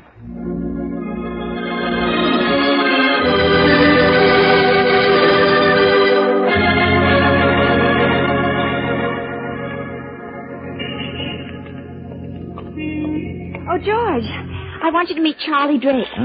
He's been waiting for you, too. Oh, what can I do for you, friend? You can brace yourself for a big moment, Valentine. I'm supposed to present you to that nationally known radio commentator and high caliph of corn, Wayne Medford. Hey, what is this? What's the gag? Well, you know his program, Big Dramas in Small Lives. I'm sorry, Brooksy. I'm strictly a Terry and the Pirates addict. I dig up the great one's material and write it for him so he can prove to the world that he can read. He does have a honeysuckle baritone, though. Now, look, Drake, I'm in a hurry. Medford's interested in the Arnold Kyle case. He thinks he might make it a cause celeb. Big Dramas and Small Lives. Nothing doing. I'm not supplying any grist for a corn mill. This isn't just another human interest story. Touchy. The truth is, he thinks he can help you. He's got something on his mind. Why don't you hear him out? Shall we go?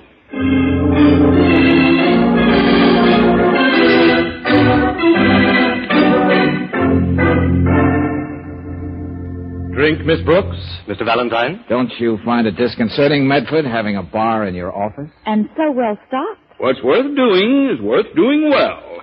Wayne always says, don't you? We can do without your sarcasm, Charlie. Here, Valentine, take a look at this bottle. Morrison Club. But that's the same brand the man in the bar gave Arnold Kyle. Exactly. That's what first attracted me to this extraordinary case. This is the only kind of whiskey I drink. I always have a nightcap here at the office after I finish my next day's program. Yep. Wayne is a stickler about that. He always likes to read what I've written for him at least once before he gets on the Look, air. I'm wasting an awful lot of my clients' time. Very well, here's the point. First, the coincidence of the brand name. It intrigues me. And then I discover that the plight of Arnold Kyle, caught up in a web of incredible circumstance, is the very stuff that makes the heart of my program, Big Dramas in Small Lives. I believe Mr. Drake mentioned something about you being able to help. And I can. I happen to know, Valentine, that Arnold Kyle isn't too well fixed for money. Don't let that limit your investigations. I'll foot the bills, including your fee. Well, now, that's very generous. What's in it for you? Naturally, I shall dramatize the cause of Arnold Kyle on my program, including all the new facts you bring to light. Oh, naturally. But it can only help. Someone may even come forward with information about that man in the leather jacket, perhaps, and other information you might not ordinarily get. What do you say, Valentine? Well, Oh, Mr. Medford, excuse me. You'll have to come back, Molly. I thought maybe you were out to dinner and I'd have a chance to clean your office, but it can wait. Oh, no, Molly, come here. I'll show you what I mean, Valentine. Yes, Mr. Medford. I was just talking to these good people about your son, Molly. I'm sure they'd like to hear more about him. My boy. He's a big man now. Oh, excuse me. Only 4 years ago, he was a nobody. Then he went east to a town named Clinton, New York. He's the biggest lawyer there now, makes hundreds of dollars a week. And he's married to a beautiful society girl, isn't he? Oh, yes. You see this belt I'm wearing, miss? Yes, Molly. It's all hand-woven. He sent it to my sister to give to me if she ever ran across me. You see, he doesn't know where I am. I don't want him to. All his friends might find out that his mother's just a poor, ignorant woman who scrubs floors. Oh, well, excuse me. I have to get on with my work. Oh, Molly, how are you feeling these days? I know why you asked me that, Mr. Drake. Well, I promised the building manager I wouldn't touch a drop. And I won't. See what I mean, Valentine? Yes, I see, Medford. Big dramas and small lives. Yes. Lord knows what her son is really like. But she has her illusions. Could Hollywood dream up anything more corny? All right, you're a slave to your hobby. Let's put it this way, then. All you want is to see justice done, one way or the other, in the life of one little man named Arnold Kyle. Is that it? Valentine, I couldn't put it better myself. Okay. Since you're my client, too, I'd better get busy and stop loafing on your time.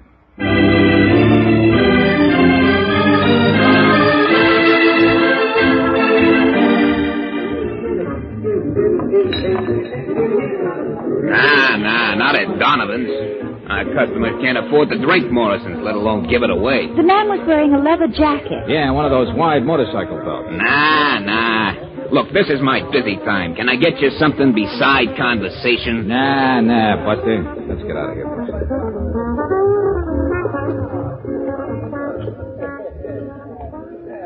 Okay, just a minute, Angel. What's the matter? You're not going back in there. Don't you know when you're as welcome as a crack in a glass The eye? bartender made a beeline straight for the phone booth. Oh. I'll be right with you, Buster.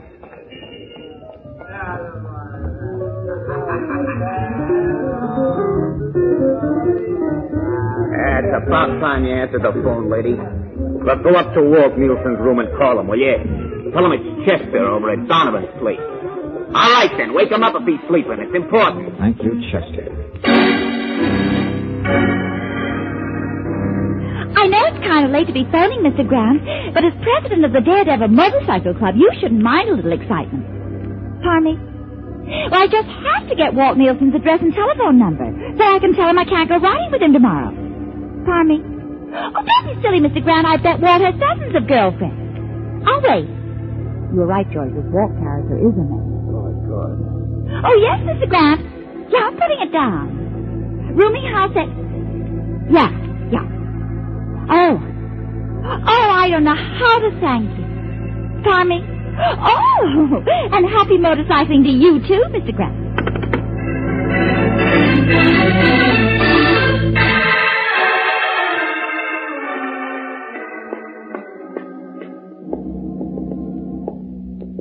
That must be his room right ahead, George. Yeah. I'm just trying to figure out what to expect, how to approach this character. What do you mean, darling? Now we know Kyle is telling the truth. There is a man named Walt, and he's hiding out. But why? Well, he did pass on the bottle of poison liquor that killed Cleo Dawson. Well, even if he did it innocently, he's not too anxious to show his face. Well, there's another angle. According to Arnold, Walt had some kind of a fight with the person who gave him the bottle. If Nielsen was marked for murder, maybe that's why he's holding up there. Hi, folks. Hey, what are you doing here, Drake? Don't worry. It wasn't another coincidence. I was following you. That wasn't part of my deal with Medford. Yeah, I know, but I like to be close to the news when and if it happens. Well, you're real close now, Buster. But just stay from under my feet. See that the gentleman isn't bored, Brooksy. I got work to do. Okay.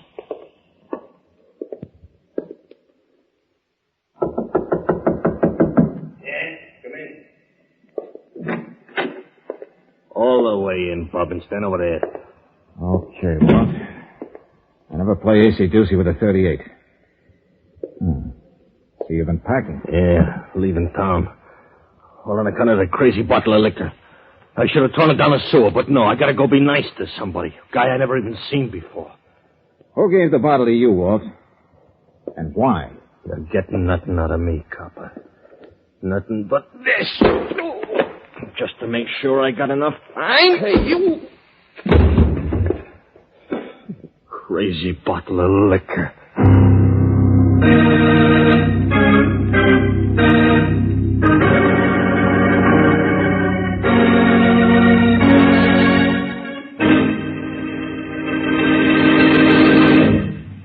return to tonight's adventure of George Valentine in just a moment.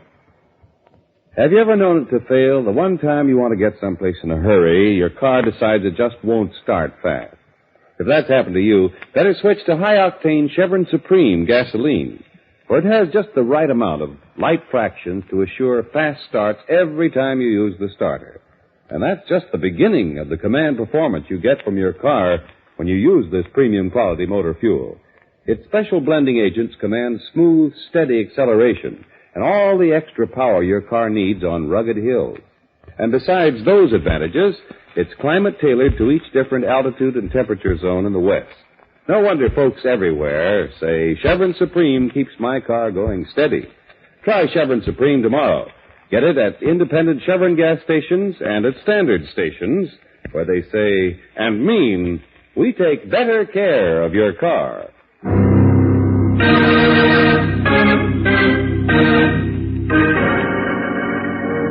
Now back to tonight's adventure of George Valentine. A man pours a girl a drink from a bottle. The young lady promptly dies. That man, who winds up as your client, protests he didn't mean to do it.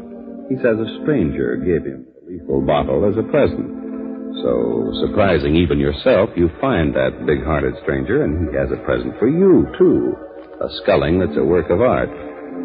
If you're like George Valentine, when you come to, the recently acquired lump doesn't keep you from asking...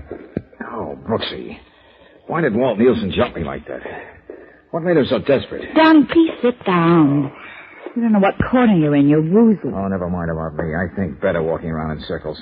Now, what was that you said about Charlie Drake? Oh, okay, maybe this time it'll sink in. When I saw a man come out of the house with a bag, I thought it might be Walt. Yeah. So, when he hopped a cab, I told Charlie to follow him in his car. Then I found you sprawled out here on the floor. All right, okay. There's only one answer about Walt, Angel, and it's got to be that. Gotta be what, It George? says in all the textbooks they give rookie detectives, murder has to have a motive. Walt had nothing against Arnold Kyle, didn't even know him. Yeah, that's right. So Walt thought the liquor was okay. He was still another innocent go-between for this flagon of coffin varnish. And that's something he could explain to the police. Now he's trying to hide something else. Something he can't afford to talk over with the police. But where's the beginning of all this, I George? don't know. It may go back to the person who gave it to Walt, or even further back than that. Oh, Angel, this seems to be a very roundabout murder.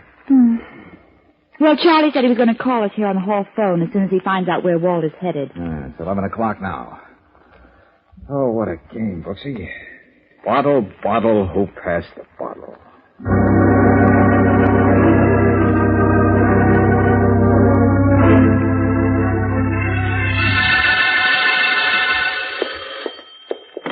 Hello. Valentine? Yeah, Charlie, what'd you find? I followed your man. That was Nielsen, all right. He stopped off at a flea bag called the Palace Hotel down on Ritter Street. Huh? I saw him take the self-service elevator, and then I slipped the desk clerk a fin, and she told me that our friend always visits somebody called Tim Farrell in 4F. Well, is Nielsen there now? No, he only stayed a few minutes. I followed him to the Union Station, and I got fouled up with the traffic lights, and I lost him. I see.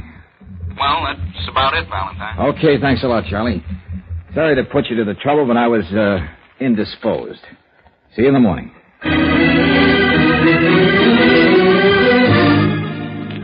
Tim Farrell? No, I didn't see him go out. Shall I ring him? Never mind, lady. He's expecting us. The elevator's right across the lobby. Oh, there's no boy on it, only self-service after 12 o'clock. We'll manage.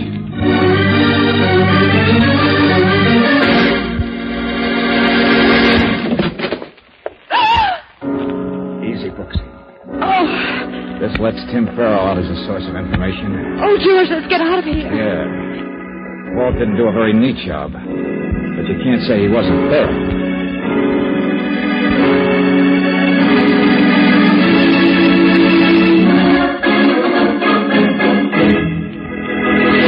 Well, Valentine, it's about time you showed up. Tell me, Lieutenant, what did you find out about the late Tim Farrell? Well, I got it right here. Timothy Farrell, age 28.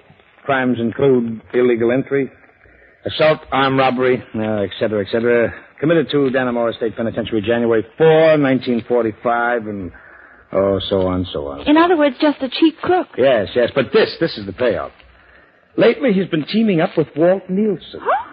Well, that is something. And Nielsen is really a bad boy. A 3-time loser.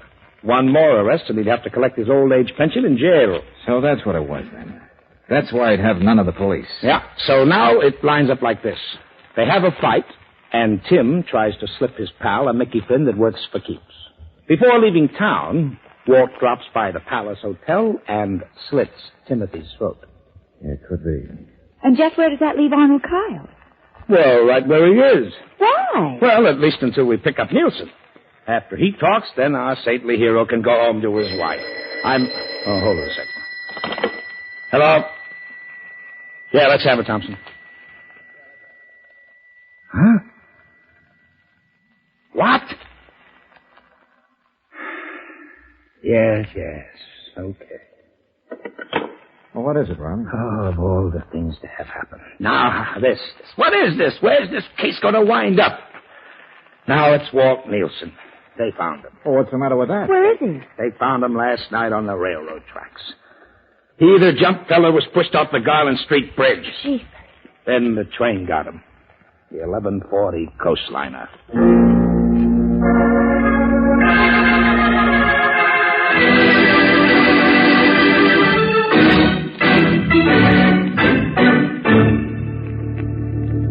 Valentine, I want you to trace this thing back one more step. Don't you see? Someone who still has his heart set on murder is walking around loose. Yeah, I don't know that for a fact. Well, man, why do you stand here? Why... Dear, here I go walking, and again before you're ready to leave. Please excuse me, Mr. Medford. That's all right, Molly. Hey, Molly. Have you heard any more exciting news about your son? I heard. What's the matter? Aren't you feeling well? I'm fine. I'll clean up when I come around later. I'm sorry, Mr. Medford.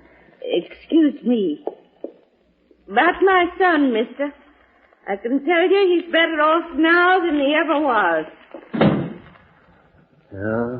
Poor creature. Well, Valentine, we're still in business, aren't we? Uh-huh. At least until I find out one thing. What's that? How a man can be murdered after 12 o'clock by someone who was dead at least 20 minutes before the witching hour. You mind shedding a little light on that, Valentine? Yeah. Soon now, gentlemen, very soon. Come on, let's go, Brooksy. Whether you know it or not, you're a very important witness to this discrepancy in time. Am I? Well, what do you know? I'll be in touch with you, gentlemen. Good night. Good night. What do we do, George? Stand here and count 10 before we go back in? That ought to be enough time, if I'm right. Oh, it's a long way from Cleo Dawson's hotel room to... It begins. George! Oh, my shoulder!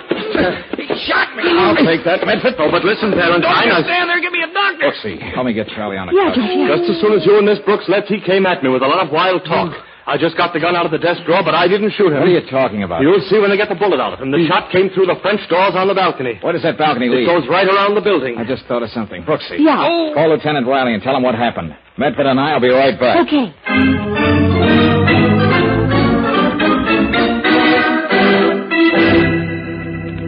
Valentine, I was prepared for almost anything in this fantastic... Go ahead, affair. Molly. Now I have your gun. Please, Lieutenant Riley. I don't know the answers myself yet. Oh, all right. Goodbye. Well, friends, now the circle is neatly closed. I don't understand. That bottle of Morrison Club came from this office. I should have known that when Lieutenant Wiley read the late Tim Farrell's police record. I'm sorry, Molly. Your son, wasn't he? Oh. You tried to build him into something decent in your mind. Big lawyer in Clinton, New York. That's where the Dannemora State Penitentiary is. Big success in 4 years. That was the length of Tim's term. He was committed in 45. Yeah, that's right. Now I remember. And this leather belt you're so proud of, Molly, this is what the prisoners make in the Dannemora workshops. Oh, all right. Now you know, mister. Tim got that bottle from you, didn't he, Molly? Yes. I stole it from your bar, Mr. Medford. Tim took it away from me because I'm not supposed to drink. But who poisoned it and why? You may as well answer that, Charlie. And you know you can. All right, Valentine. I poisoned the liquor. If people hadn't started passing it around, this egotistical windbag here would have been called just another suicide. I knew it was you, Charlie. That's why I hired Valentine. And didn't want him to stop until he found out the truth. But Walt and Tim. Unfortunate casualties, Miss Brooks. Just like Cleo Dawson. Except with them, I was forced to get rid of them if I was going to save my own neck. I thought the whole thing was your fault because you hated Mr. Medford. That's why I carried the gun. It was Tim's. Tonight from the balcony, I heard you admit what you did, and I wish I had killed you. Now, Mrs. Farrell. Sorry, Medford, but this is one story you'll have to write for yourself. But how about a switch, huh? A small drama in the life of a man who couldn't stand to see you so big.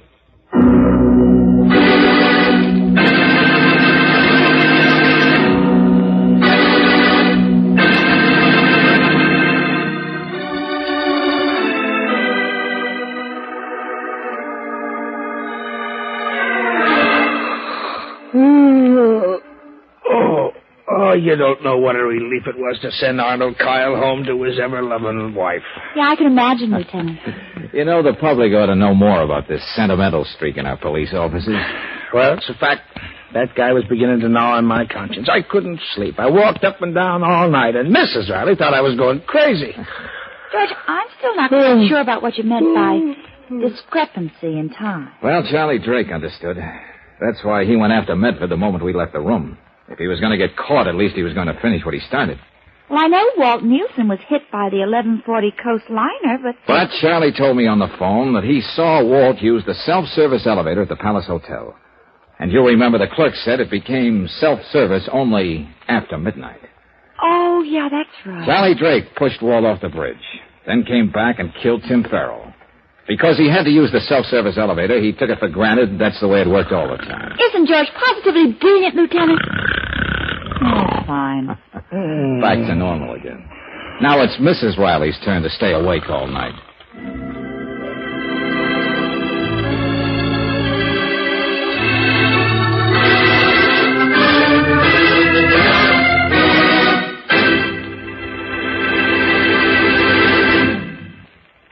If you're looking for ways to tighten up your budget, how about the family car?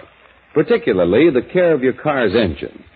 Of course, you can pick an oil at random and hope for the best, but for protection you trust, get compounded RPM motor oil.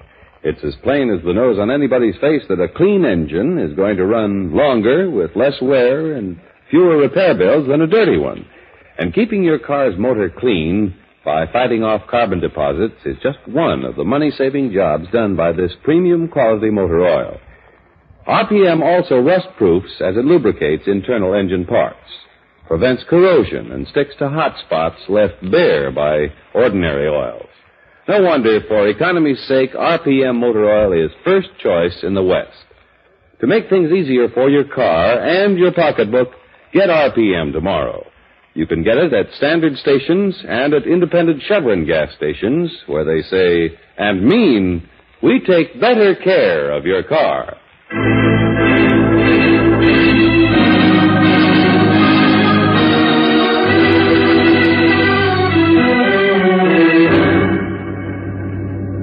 Next week, when we catch up with George Valentine in his office, there'll be a ring on the phone, and then... Hello? Hello, Valentine. Oh, yeah. Now listen, friend, what's this all about? You sound as though you know who this is. I should. You said you'd call at this hour. But assuming you did kill those 3 people... Tomorrow, I'm going to kill again. I'm even going to give you the name of the victim. George Valentine.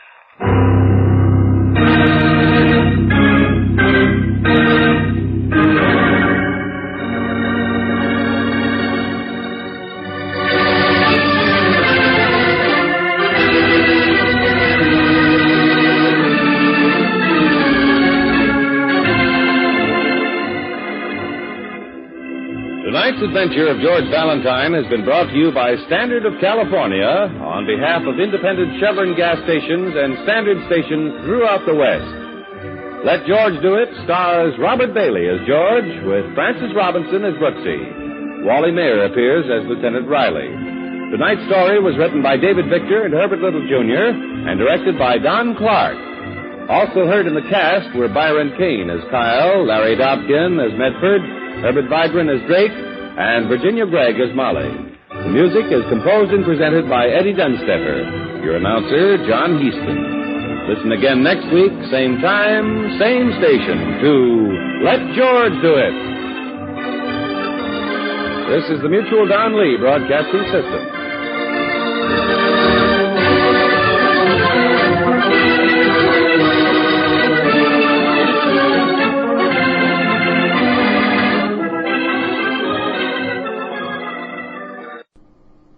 Welcome back. Well, one reference I should explain is George saying he was a fan of Terry and the Pirates. You may wonder, what was that?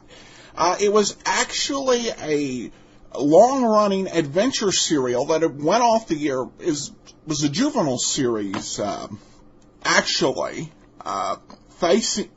featuring the adventures of Terry Lee, a young teenager in the Orient.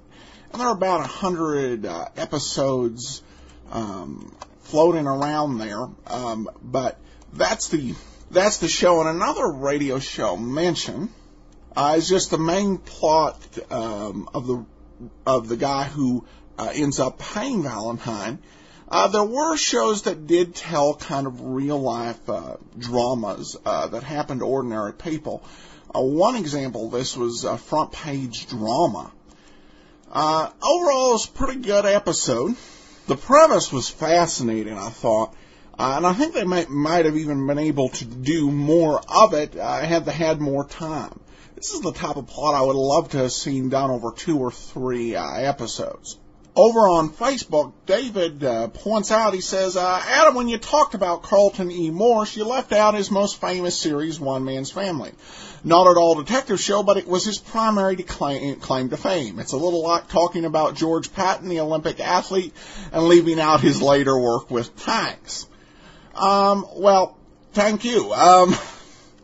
Good point. And Morse was famous for creating one of the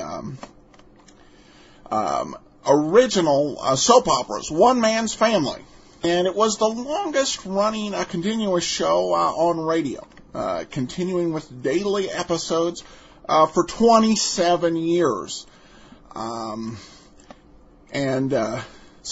Since One Man's Family aired, there have been a lot of other soap operas that have surpassed it in longevity. Guiding Light, for example, between radio and TV, was on the air for 72 years between, like I said, radio and television. As the World Turns has been on more than 50 years. But through this time, they've gone through a lot of, these shows have gone through a lot of changes.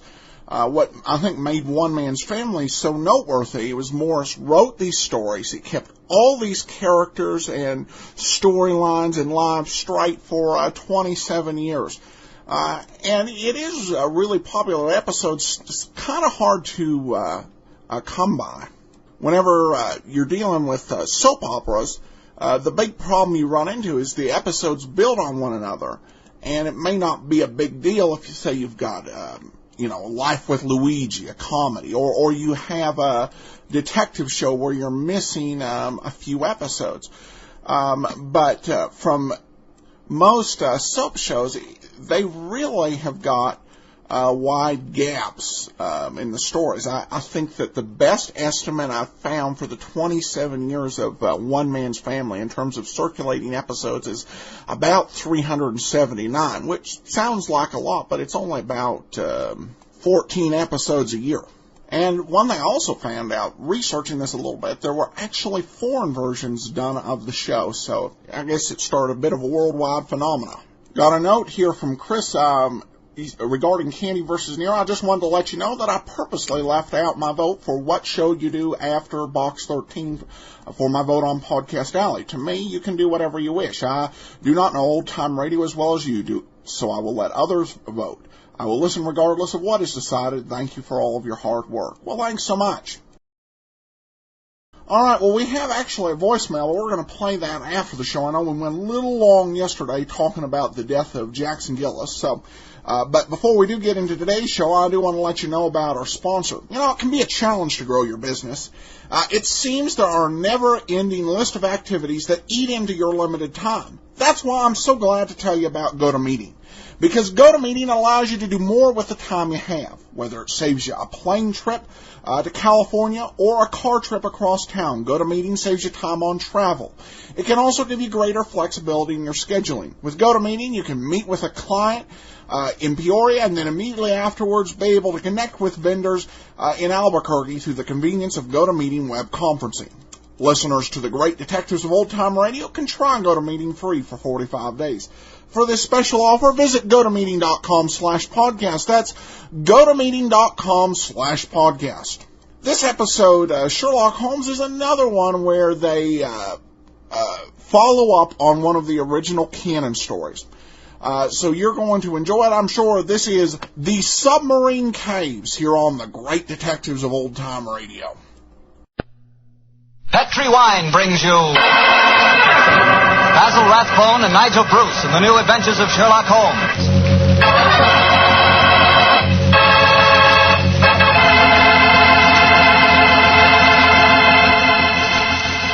The Petri family, the family that took time to bring you good wine, invite you to spend the next half hour listening to Dr. Watson tell us another exciting adventure he shared with his old friend, that master detective, Sherlock Holmes.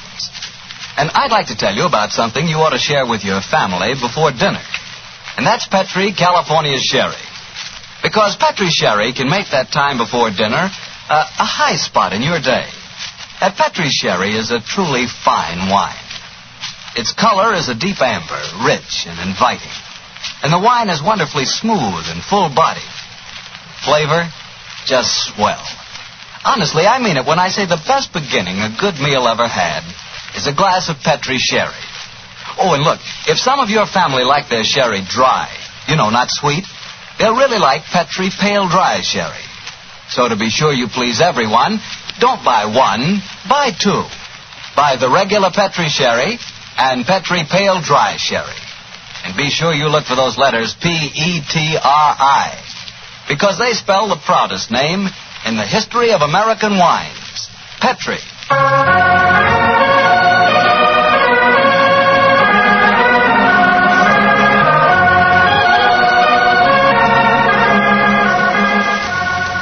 And now I know our good friend Dr. Watson's expecting us. Let's go in and join him. Come in. Good evening, Doctor. Good evening, Mr. Bartell. Say, how are you feeling, Doctor? All over that attack of flu you had? I'm feeling very much better, thank you, my boy. I'm still a little weak. We old fossils take much longer to get over that sort of thing than you young fellas. Well, you take good care of yourself, Doctor. You've got a lot of friends, you know. Oh, I'm very glad to hear that. Thank you, Mr. Bartell. And now settle yourself down, and I'll get on with tonight's new Sherlock Holmes adventure. Where did it take place? You may not be familiar with the names of Jersey, Guernsey, Alderney, and Sark, but those are the four principal islands that make up the group known as the Channel Islands. Oh, yes, Doctor, I have heard of them. They're somewhere in the English Channel, aren't they? Between the southern coast of England and the northern coast of France? That's quite right, my boy, though I very much doubt if you ever heard of the tiny island on which this story happened. It was the island of Garth, a minute but self-contained spot with a population of just under 1,000 inhabitants, subsisting, and from what I saw of the island in those days, subsisting very well on its dairy products. Was it under the rule of the British government, Doctor? No, Mr. Bartell, not exactly. You see, the island belonged to a family by the name of Horn. The head of the family, who's known as the Seigneur of Garth, was an independent ruler owing nominal allegiance to the King of England. That allegiance was expressed by one of those traditional ceremonies in which the Seigneur annually presented 1 pound of freshly churned butter to a representative of the British Crown. Times haven't changed much, have they, Doctor? Pound of butter is still worth a king's ransom. But tell me, what were you and the great Sherlock Holmes doing on the island of Garth? Well, just coming to that, my boy, if you'll give me a minute. It was in the summer of 1896 when, to my utter amazement, Holmes informed me that we were going to the island of Garth as the official representatives of the British Crown to accept the annual presentation of butter. At the time, I must confess, I couldn't see why Holmes wanted to accept such a ridiculous mission. It was only as we approached the island in a small fishing boat that he told me a great deal more was at stake than a pound of butter. Unfortunately, Mr. Bartell, I'm not much of a sailor, and as the wind was blowing hard and the sea racing, I'm afraid I wasn't a very intelligent companion.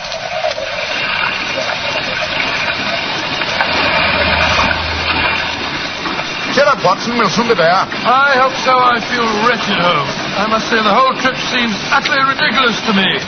Plunging and bobbing about in a little boat in a raging torrent just because somebody wants to give somebody else a pound of butter. Dear old Watson, you don't really think our mission is so innocuous, do you? Then why are we going to the island of Garth? We're going to the island of Garth at the express wish of its present ruler, Martha Horn.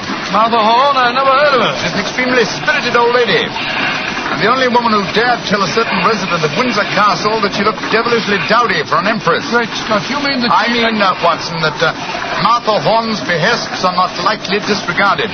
Obviously, she wishes to see me urgently. Also, my brother Mycroft put pressure on me. He reminded me that a visit to Garth might be closely allied to this emerald tie pin I wear. Of course, you recall the origin of this pin. Well, naturally. That lady at Windsor Castle gave it to you after our little trouble last year over those stolen plans for the Bruce Partington submarine. Exactly, my dear fellow. But remember that the spy Oberstein had put those plans up for auction in all the naval centers of Europe. Some hint of their nature must have leaked out. It's even possible that other powers may be able by now to duplicate the pride of our submarine fleet. And whoever controls the channel, Watson, controls England. Well, they're dropping anchor, and yet we're still a quarter mile out from the island. So why do you think they're doing that? Here comes the skipper. He'll tell us. Here is as close to the island as we may approach, monsieur. We have already sent signals. A smaller boat is putting out for you. It will be here in a little while. Thank you. A smaller boat. Good Lord. Holmes, you were hinting at the naval significance of the island of Garth. Yes, old chap, I was.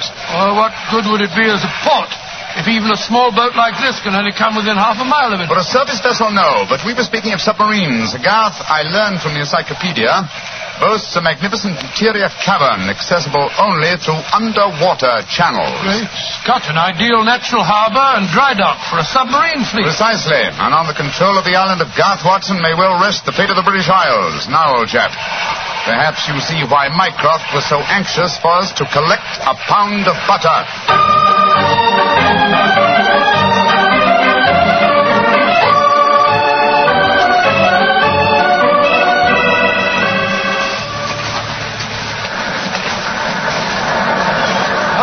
Doesn't it seem wonderful to be on land again?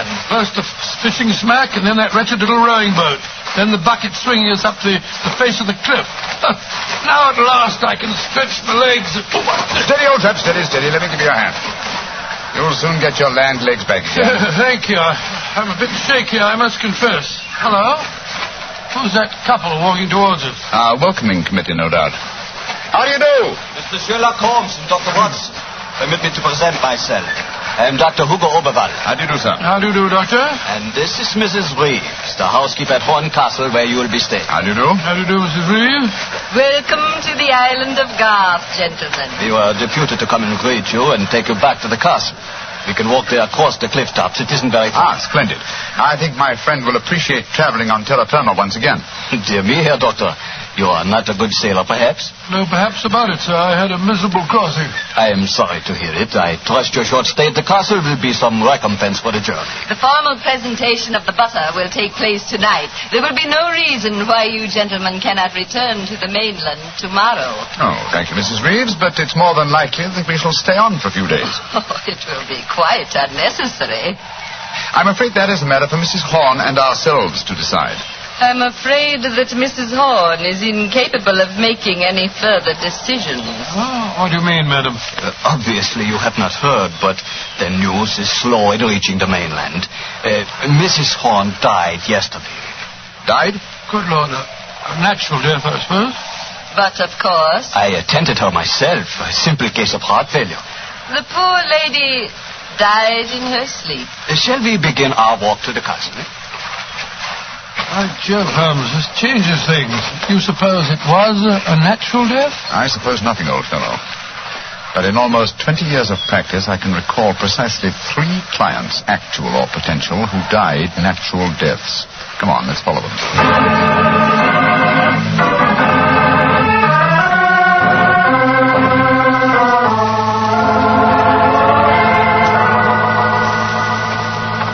Mr. Sherlock Holmes, Dr. Watson, this is Mr. Christopher Horn, grandson of Mrs. Horn and the new ruler of Garth. How do you do?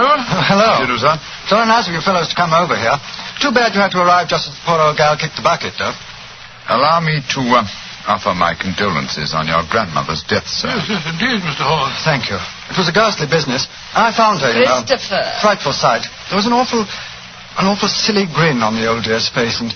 Don't you think it would be more to the point if you were to explain the ceremony in connection with tonight's presentation? Oh, you're right, Reeve. Reeve is a terrible tyrant, but she is efficient. Don't know what I'd do without her. Always ran everything for poor old Granny. Why, when the old girl was ill, she... Christopher, I gave you a schedule of the ceremonies this morning. What did you do with it? Dash it, Reeve, I don't know. Must have lost it. And I have my own copy in the study. I swear I don't know what I'd do without you. Excuse us a moment, gentlemen. I'll be back, Mitchell. Holmes, what in thunder's going on here? That boy's completely under the thumb of Mrs. Reeves. He was trying to tell us something, but that frightful woman kept changing the subject. He spoke of an awful, silly grin on the dead woman's face. Didn't that suggest something to you? Right, Joe. That's one of the characteristic symptoms of strychnine poisoning. Exactly, old fellow. And perhaps he was going on to mention the equally characteristic arching of the body. We've got to get Mr. Horn to ourselves for a little while, and you've got to examine the body of the dead woman. And it's going to be difficult. Is that a balcony outside the window? Yes, it is. Come along. Let's see what it leads to.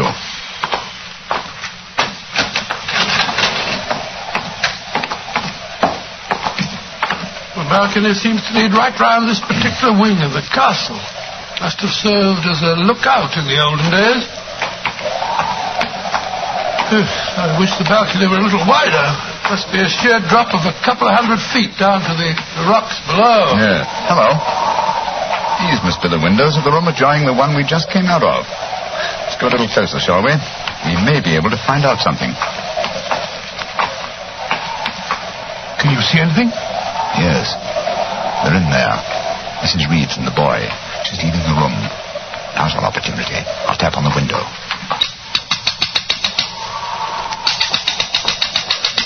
He's seen us. He's coming to open it. What are you two doing out there? Admiring the view? Yes, my boy. It's quite beautiful. Mr. Horn. Yes, Mr. Holmes. I was a great admirer of your grandmother.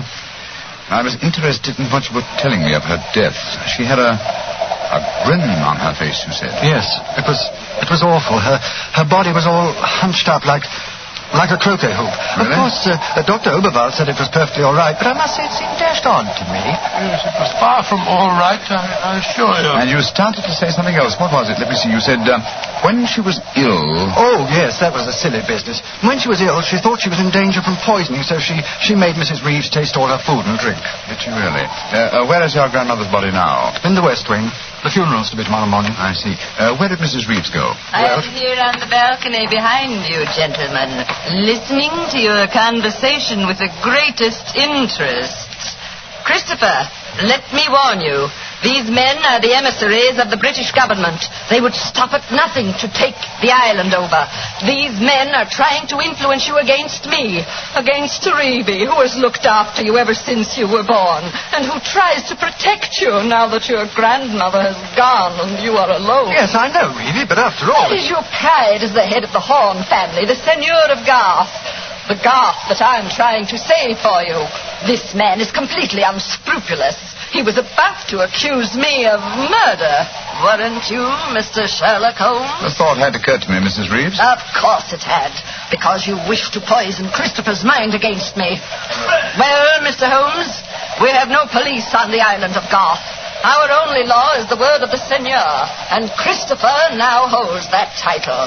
Seigneur, what do you say?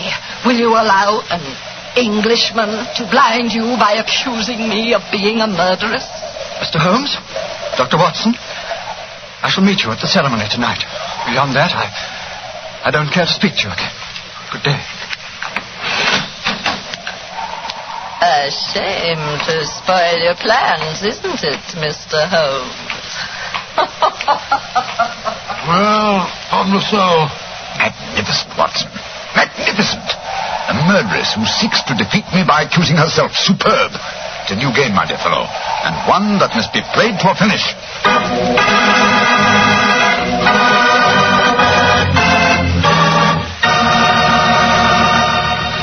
We'll hear the rest of Dr. Watson's story in just a second, so I'm just going to remind you that right now is one time you'd really enjoy a glass of Petri California Port. You couldn't ask for a more delicious wine. Petri Port, with its deep, rich red color and its heart-of-the-grape flavor, is one of America's all-time favorite wines. Petri Port is wonderful after dinner and perfect to serve when company comes. Try it. But just remember that when you want the kind of port I'm talking about, you've got to make sure it's Petri Port, because all Petri wines are good wines. Dr. Watson, this is certainly an unusual story you're telling us tonight. What happened after Mrs. Reeves left you and Sherlock Holmes standing on the balcony? We retired to our rooms and had a quiet and lonely lunch. Though the great man said little, I could see that he was deeply excited and that his keen brain was evolving some plan that would enable us to solve the mystery of Mrs. Horne's death. After lunch, we started to descend the stairs leading to the main hall of Garth Castle. As we did so, Holmes said, Watson, we're in no danger ourselves. Mrs. Reeves knows that we're here as emissaries of the British government. Yes, and if we didn't return with the butter within a few days, there'd be a British dreadnought here looking for us. However, I am in danger of one of my worst defeats. My professional pride is piqued. If only I could... Watson. Yes, Holmes? If at any time today I slip you a note, don't read it at once, but... Here comes Mrs. Reeves. Precisely, Watson. I entirely agree. If I do not make the test on Mrs. Horne's body within 24 hours of her death, it will be useless. I must make it by 3 o'clock this afternoon. Mr. Holmes.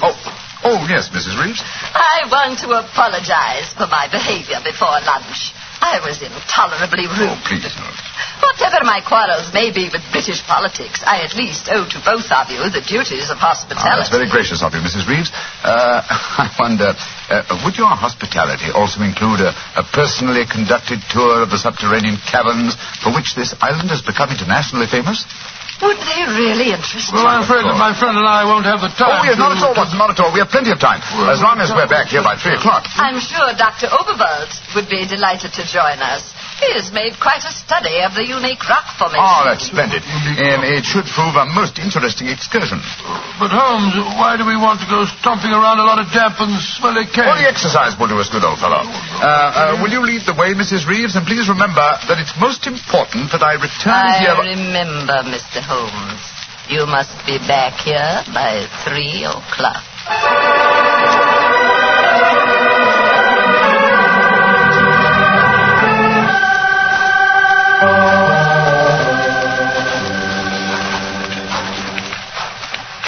A little further, Mr. Holmes, and we shall reach the giant cavern.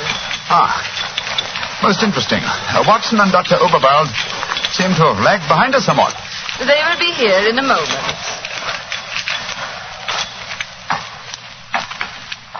There. This is the giant cavern. Magnificent. Truly a miracle of nature. It's a natural submarine dry dock hewn out of the rocks. Yes, Mr. Holmes. And in the olden days, only the smugglers who inhabited this island knew the entrance that leads to this cave. The first seigneur of Garth found a cache of untold wealth hidden here. Silks, jewels. There are still the remains of some of the finest Calvados brandy stored among these rocks. Indeed. An incomparable drink. Would you care for some? It is our custom whenever visitors honor us with their presence to offer them a glass. I should be delighted. There is a natural shelf here in the rock. Perfect hiding place. Here you are, Mr. Holmes. And here is a glass. This is a rare privilege. I imagine that very few people have been offered it. Only our most distinguished visitors, I assure you. This cavern is completely inaccessible from the outer sea, I presume. Completely. Unless, of course, ships could swim under the sea. Which, as you know as well as I, they can, Mrs. Reeves, even outside the imaginings of Jules Verne. Indeed. Would you care to explore a little deeper? The others will be with us soon.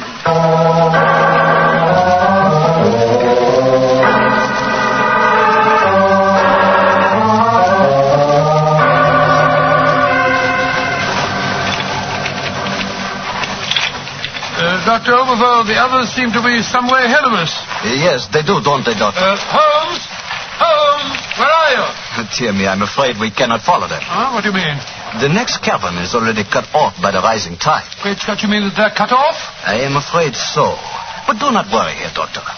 In a few hours, the tide will recede. They are in no danger. Just, shall I say, temporarily marooned.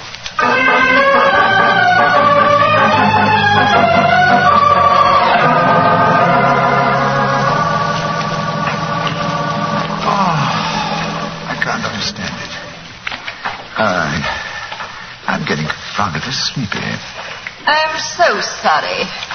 I'm afraid that we stayed here longer than I intended. I fear that we are cut off by the tides. Cut off? For the tide? We're in no danger. In a few hours, we shall be able to return. But I'm afraid I cannot get you back at 3 o'clock, which was the time I promised. But it's vital. Absolutely vital that I can get back. I'm so sleepy. But please, keep talking. I must keep awake.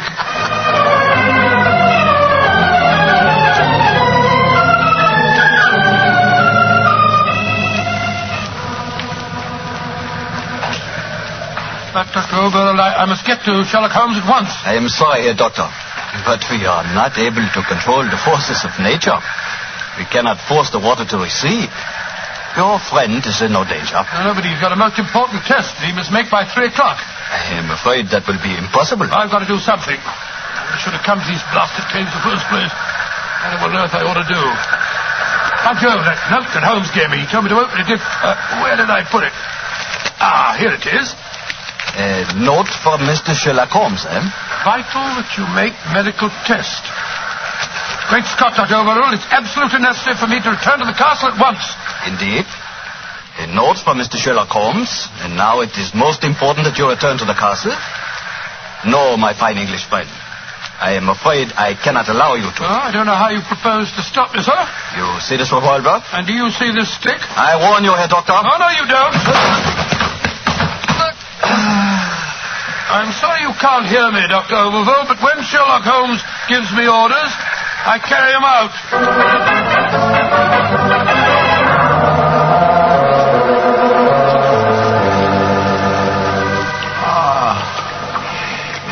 Mrs. Reeves, are we still trapped by the tide? What time is it? 5 o'clock.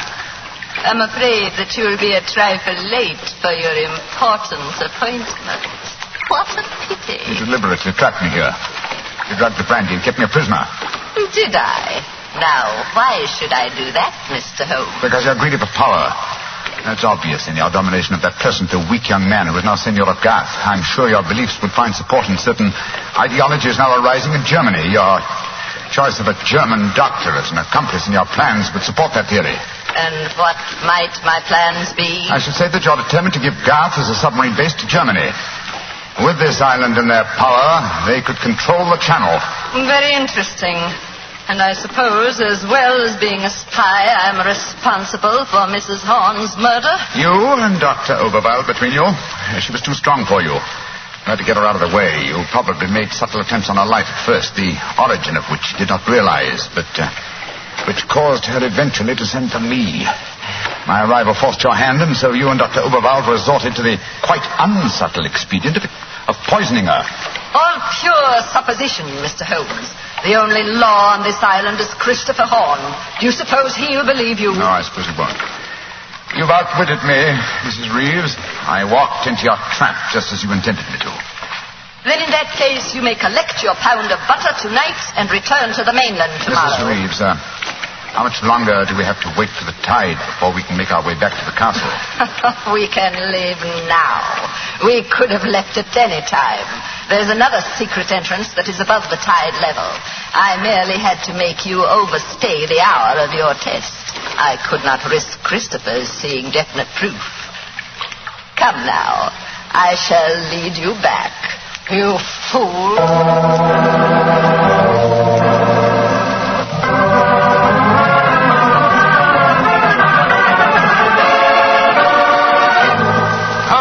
Holmes, where have you been all this time? Mind that, Watson. Did you open the note? Yes.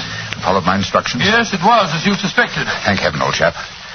Then now we can hoist her with our own petard. Shh. Here she comes. I'm glad to see, gentlemen, that you have assembled here in the seigneur's room. The ceremony of presenting the butter traditionally takes place here. As soon as Christopher arrives, we will explain our customs in this matter. Dr. Watson, I trust that Herr Oberwald proved an interesting companion on your excursion this afternoon. Yes, indeed, most interesting. We had a discussion of the relative merits of the walking stick versus the revolver. I think I was able to make my argument fairly convincing. Where is Dr. Oberwald now? I imagine he's lying down. He had all the symptoms of impending headache when I saw him last. Why are you smiling, Mr. Holmes? What's been going on? I'm afraid, Mrs. Reeves, that your plans have misfired rather badly. As soon as Mr. Horn arrives, I expect you will be under arrest for murder and high treason. Christopher would never believe you. Wouldn't I?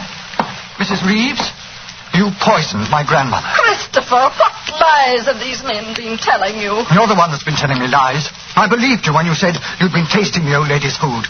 When Dr. Watson showed me the results of his test this afternoon, it was as clear as daylight. But the tests could prove nothing after 24 hours had passed. You said so yourself, Mr. Holmes. A deliberate lie, Mrs. Reeves. I'm afraid that I invented that mythical 24-hour test. I knew that as soon as I mentioned it, you would attempt to prevent my carrying it out. So I was delighted when you fell into my trap. You thought that you were shanghaiing me, whereas in reality I was shanghaiing you. My job is to prove your guilt to the Senor. With your dominant presence away from the household, it was easy for Dr. Watson to make his test. You devil. You knew all the time. Well, of course I did. But I had to deceive you. I'm glad my performance was sufficiently convincing. By the way, Mrs. Reeves, the drugged brandy was dreadfully clumsy. You didn't drink it home? Well, of course I didn't. But it was very unflattering to me that Mrs. Reeves thought I might. Mrs. Reeves, you realize what this means, don't you? I'm going to ask these gentlemen to take you and Dr. Oberwald back to the mainland with them tomorrow. And stand trial in a British court? Never. I was born on the island of Garth. I have lived here all my life, and I shall die. Regan, what are you up to? Stop her! She's going out on the balcony. One day Garth will belong to Germany. One day the whole world will belong to Germany. Goodbye, you meddling fool. Goodbye. Great Scott, she's gone. It must be a couple of 100 feet to the rocks below. What a dreadful thing. I still can't believe she was a murderess and a traitor. Now, it's shocking. A shabby finish to a shabby business. Mr. Horn, I suggest that we make sure Dr. Oberwald does not escape justice, and that we then perform the ritual presentation of the butter. Yes, Mr. Holmes. The island of Garth will still pay tribute to England, and I think it always will.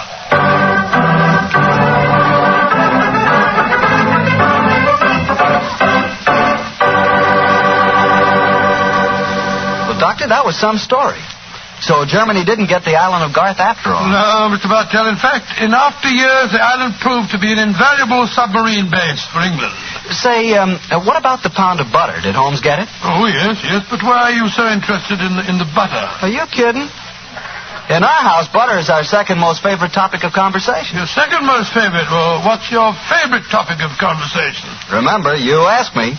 Petri wine. Oh, as if I didn't know. Doctor, that Petri wine is something to really talk about. You know, the Petri family has been making wine for generations. Why, the art of making fine wine is their heritage. Handed down from father to son, from father to son. Believe me, when it comes to turning luscious, sun-ripened California grapes into fragrant, delicious wine, the Petri family really knows how. And they're proud of their wine, too. That's why the name Petri on a bottle of wine really means something. It's the personal assurance of the Petri family that every drop of that wine is good wine. It ought to be, because Petri took time to bring you good wine. Well, Dr. Watson, what new Sherlock Holmes adventure do you have lined up for us next week? Next week, Mr. Bartell, I'm going to tell you a story that took place on the Sussex Downs many, many years ago. It concerns a young girl, a painter in watercolors, and a very wise old lady. I call it The Adventure of the Living Doll.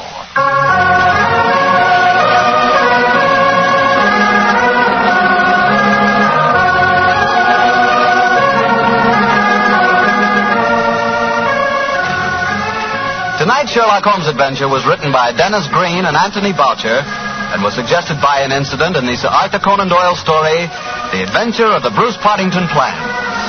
Music is by Dean Fosler. Mr. Rathbone appears through the courtesy of Metro-Goldwyn-Mayer, and Mr. Bruce through the courtesy of Universal Pictures, where they are now starring in the Sherlock Holmes series.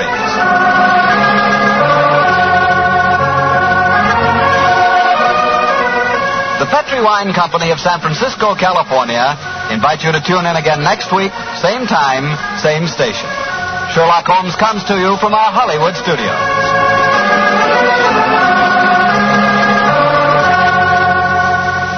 This is Harry Bartell saying goodnight for the Petri family.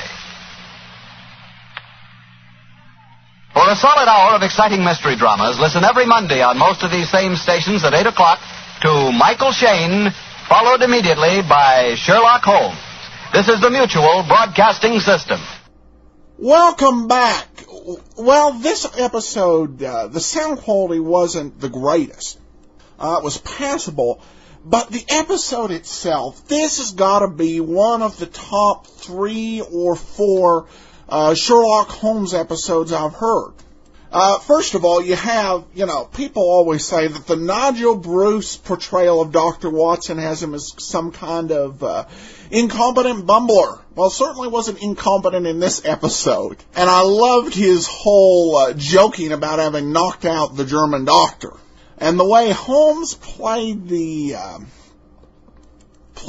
murderess in this was and moved her out of the way, I think was absolutely classic. So this was just top-notch. Even though we're reaching the end of these Rathbone Bruce episodes, it's great to see continuing to be in top form. Now, you might be a little bit curious, because he makes reference here that this would tie into a lot of the philosophies that were rising up in Germany at the time. And it's natural to kind of think of the Second World War, which had just concluded.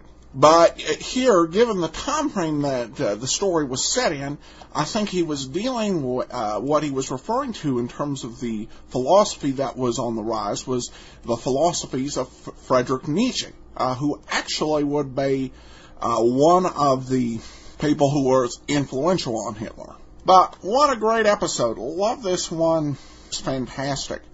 All right, well, we have some more comments to get into. First, we have a voicemail. We'll go ahead and play that. I should mention, if you've never called the voicemail line, I read the most famous opening to Philip Marlowe at 208-991-4783. And so that's what he's referencing at the end. So let's go ahead and listen. All right, well, that was a cute voicemail message. Adam, my name is Daniel, and I'm from Tempe, Arizona. Listening to the podcast, and I thought I'd take a break to send you a voicemail message. I like what you're doing. It sounds great. The commentary is good. The shows are excellent. Thanks for doing what you do, and we'll keep listening. And if I have time, let me try that voicemail message. Get this and get it straight. Crime is a sucker's road. Those who travel it wind up in the gutter, the prison, or the grave. There's no other end, but they never learn. That actually was pretty good, man. Thanks so much. Don't everybody call in and do that. I actually got that idea from somebody on an internet forum who stated that he actually set that as his voicemail, the opening to Philip Marlowe. And people would just be calling and listening to it and hanging it up just to hear the voicemail. And we'll definitely be getting to Philip Marlowe. All right, well, we have a few more comments here. Let's see. We've got Sarah, who's not all that on board with Inspector Thorne. I have to say no to Inspector Thorne. I like the first few episodes I heard, but the more I hear, the less I like the show. The writers tend to reintroduce the characters constantly. It's as if they don't trust the listener to remember who is who, even the leads. The use of full names and occupations takes up at least a third of the dialogue. Mrs. Smith, did you know the murdered man, Banker Ted Jones? Mr. Keene, tracer of lost person, is bad for this as well. Also, every so often, they seem to use visual clues when solving a crime. The one that comes to mind is the mention of a butter dish as a source of anger for one character, yet it was not mentioned in the scene when Inspector Thorne determined who the murderer was, only in his recap. This has happened on more than one occasion. Sorry for the rant, love the show. Well, I haven't decided on Mr. Keene. I do have some moments with Inspector Thorne, but I tend to view those almost as little touches of unintentional humor, and the mysteries are usually pretty well. I have not yet gotten, as I said, to actually sit down and listen to and decide whether we'll do Mr. Keen, Tracer of Lost Persons. One big difference is that there's only 11 episodes of Inspector Thorne out there, and there's more than 55 episodes of Mr. Keen, Tracer of Lost Persons. What might be okay for 10 or 11 weeks could be problematic over a longer period. So, we'll see, and thanks so much for your feedback, Sarah. All right, 2 more quick comments. These from Podcast Alley. This is a great podcast if you have a desire to listen to old-time radio. The host, Adam, gives historical information before and after the show to put the show in perspective. The audio is at top notch as anyone can make it. Sometimes the audio just cannot be saved, and that is not the host's fault.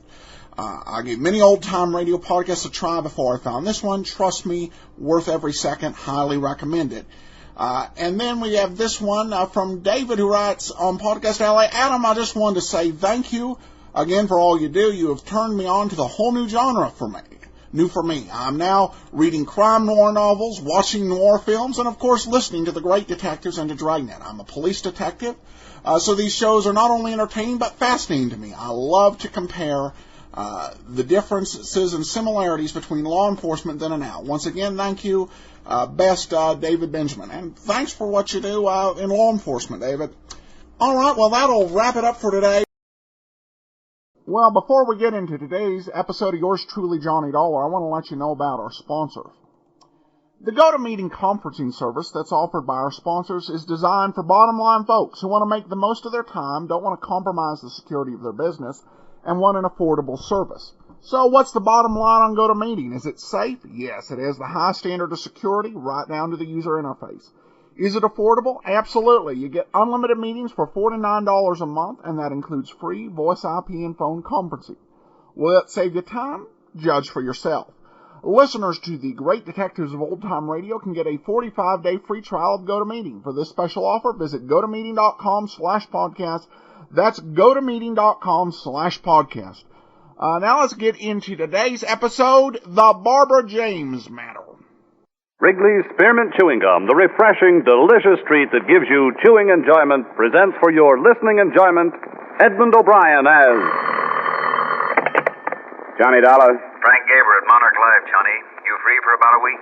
What's the deal? The name is James, Mrs. Martin James. She disappeared May 25th. Her husband's a wealthy contractor in the Denver area. What's the policy price? $200,000. She better not be dead. According to the police, there's very little possibility that she's anything else.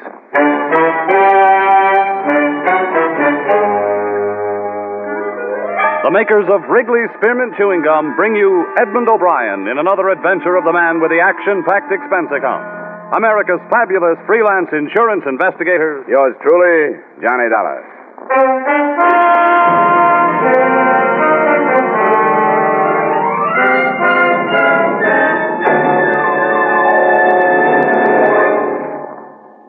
To make every day more enjoyable, treat yourself often to refreshing, delicious Wrigley's Spearmint Chewing Gum.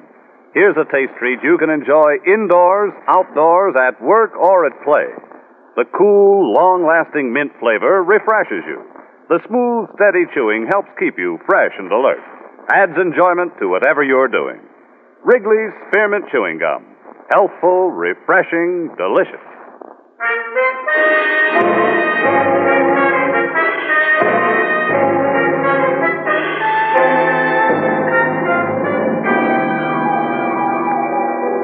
Expense account submitted by Special Investigator Johnny Dollar to the Monarch Life Insurance Company, Home Office, Hartford, Connecticut.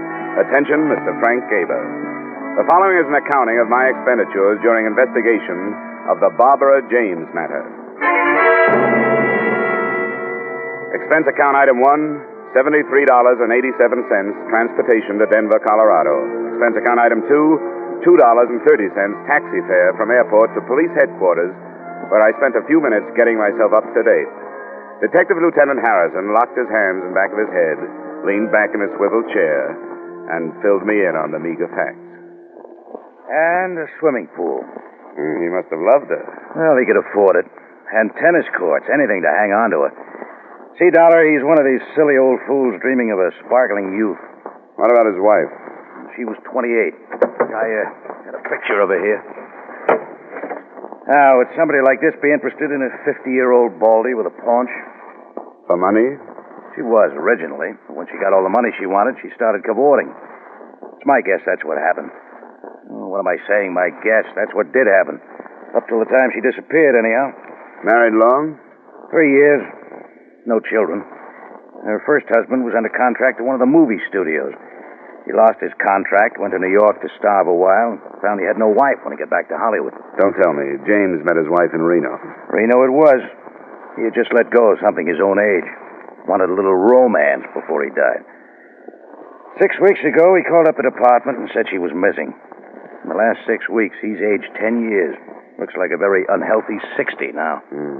Nothing from the travel bureaus, out-of-town hotels? Nothing from railroad stations, bus depots, airports, auto rental services, other police stations in the U.S. and Canada, et cetera, et cetera, et cetera. So? After 6 weeks, murder.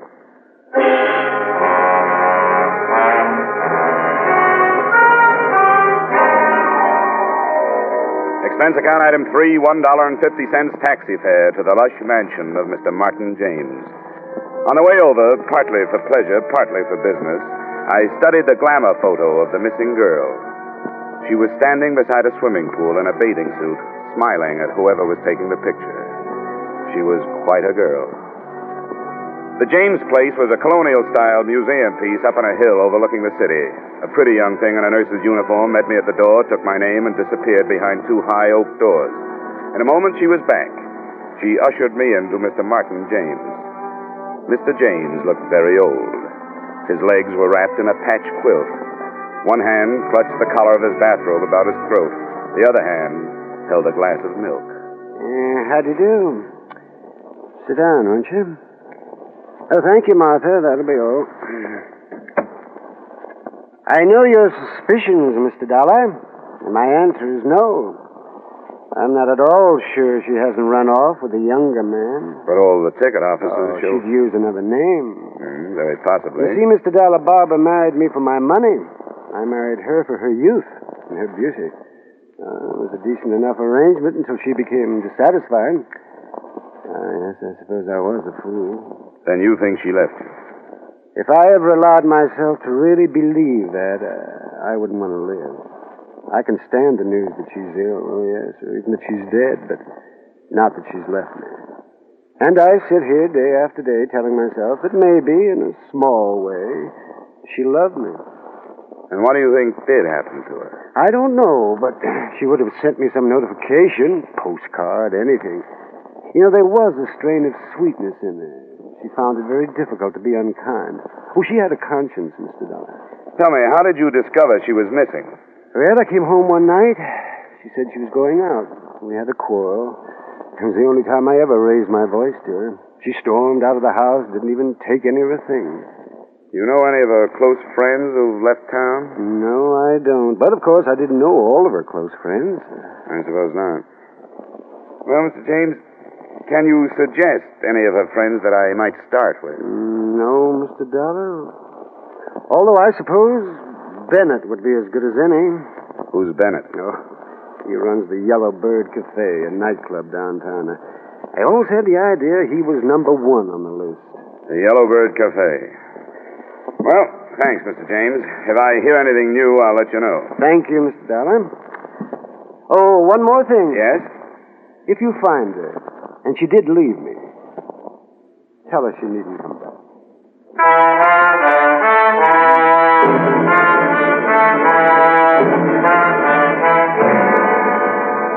Expense account item 3, 90 cents taxi fare to the Yellow Bird Cafe, a blue-lighted night spot. In a minute or two, I was seated opposite a slick-haired leading man in a dinner jacket. From the size of the bills on his desk, I'd say his wallet was pretty well dressed, too. Don't look at them too long. They'll burn your eyes out. Must be awful to have to rake all that off the lawn every morning. Oh, I just wanted to impress you. That's a whole week's take. Denver isn't what I call a good club town. My place in Frisco does much better. The only town worse than Denver for club trade is Cleveland. Cleveland pulls in the gutters at 6 p.m. Well, I'll keep that in mind if I ever get the urge to open up a clip joint. I'm here about Barbara James. It's funny how that name keeps cropping up. I suppose it'll keep cropping up until somebody finds her. You have any ideas? Sure, lots of ideas. She could have crossed against the light, fallen into the Great Divide, thumbed her way to Hungary. You're a comedian. Oh, now, look, Dollar. I'll tell you what I told the lieutenant. I don't know anything about it, and if you insurance rubes had any brains, you'd check with the cops first before making fools out of yourself. You saw quite a bit of her. Saw, that's right, saw. That was a long time ago. Listen, guy, I got a book in my pocket with names of girls to make Barbara James look silly. Now, why should I take away an old man's child bride? That's not the way I heard it. All right, for laughs, sure, I used to take her out. She was lonely. She used to come in here and sit alone at a table. I had nothing else to do. We'd dance. I'd buy her a few drinks. That was it. She gave you the brush, Bennett. Oh, yeah, sure. You don't like to be given the brush. Anytime I can't hang on to a dame like Barbara. She gave you the brush and you didn't like it. All right, Dollar, she gave me the brush. I took that girl and gave her a new life. She was stuck with that old guy up there on the hill. She poured out her heart to me. Told me how it was to live up there. Well, I listened to all that. Listened like I was interested. And she turned around and kicked me. Who'd you run off with? I should remember. Your cooperation would be appreciated. Oh, get out of here. I'm busy. Thanks. You've been a big help. I hope you find her. Dead.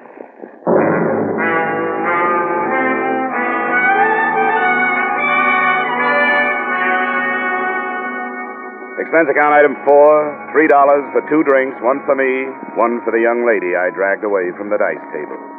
2 drinks later, I was a lot better informed. You know, if he catches me talking to you, I'll probably be fired. If he catches you, you'll deserve it. I bet they were quite a team, this Bennett and Barbara. Oh, she gave him the brush. That's what everyone said. You think she's dead? I don't draw any conclusions without having the facts. Bennett hates to be brushed.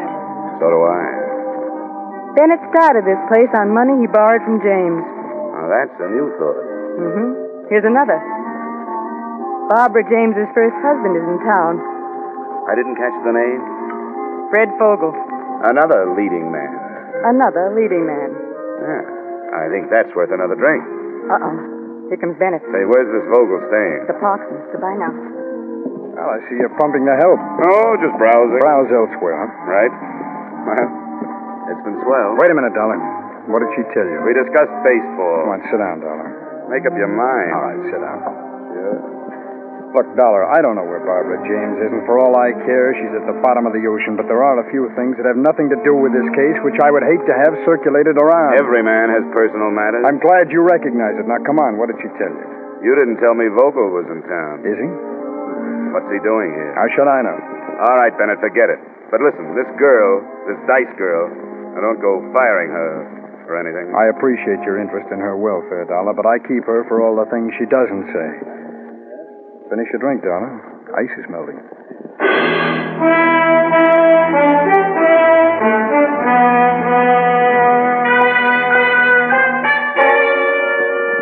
I walked to the Parkson and asked the desk clerk for Mr. Fred Vogel. He was out. I waited an hour. At 3 a.m., he came in, slightly tipsy. He got his key and went upstairs. I followed in the elevator. When I got out on his floor, he tossed me a curious glance, but that was all. When he'd closed his door and I was on his side of it, he was even more puzzled. You got the wrong room. Uh-uh. Oh, yes, that's right. We got the wrong room. Now, do you mind... Are you Fred Vogel? Yes, how did you know? You were married to Barbara James? That's right. Well, come on, sit down. Let's have a talk. Now, look, I like to talk, but it's 1 o'clock. 3 o'clock. Well, you see, it's even later then. How about tomorrow? Well, I like to work at night. I'm with an insurance company. We're trying to locate your ex-wife. I haven't seen her in 3 years. No, 4. No, 3.5 years. And what are you doing in town? Just passing through from New York to Hollywood. I took the northern route. Beautiful.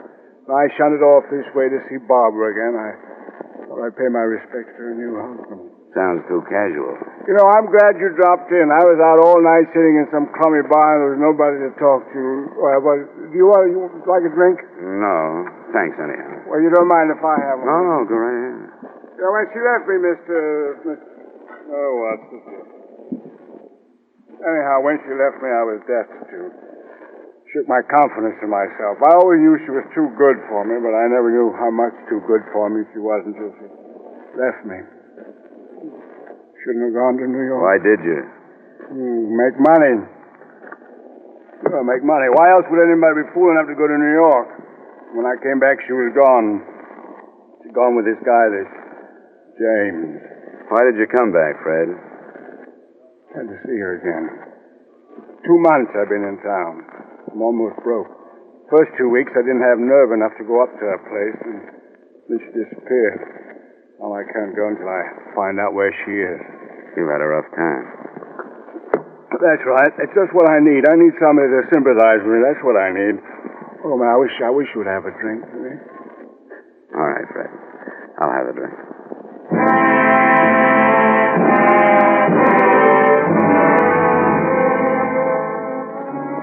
I went home at 5 and slept till 11. The only reason I woke up then was because somebody was ringing a telephone in my ears.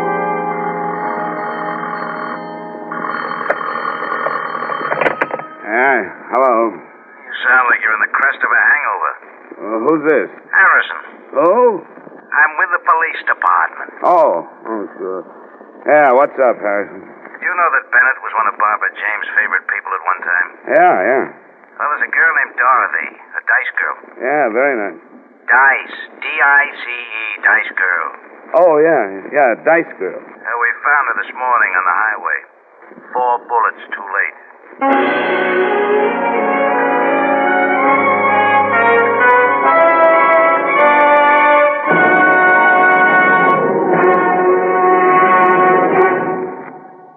To make every day more enjoyable, treat yourself often to refreshing, delicious Wrigley's Spearmint Chewing Gum. The lively, full-bodied, real mint flavor cools your mouth, moistens your throat, freshens your taste. And the chewing itself gives you a little lift, helps you keep going at your best. So for real chewing enjoyment that's refreshing and long-lasting, always keep Wrigley's Spearmint Chewing Gum handy. Healthful, delicious Wrigley's Spearmint Gum will make every day more enjoyable.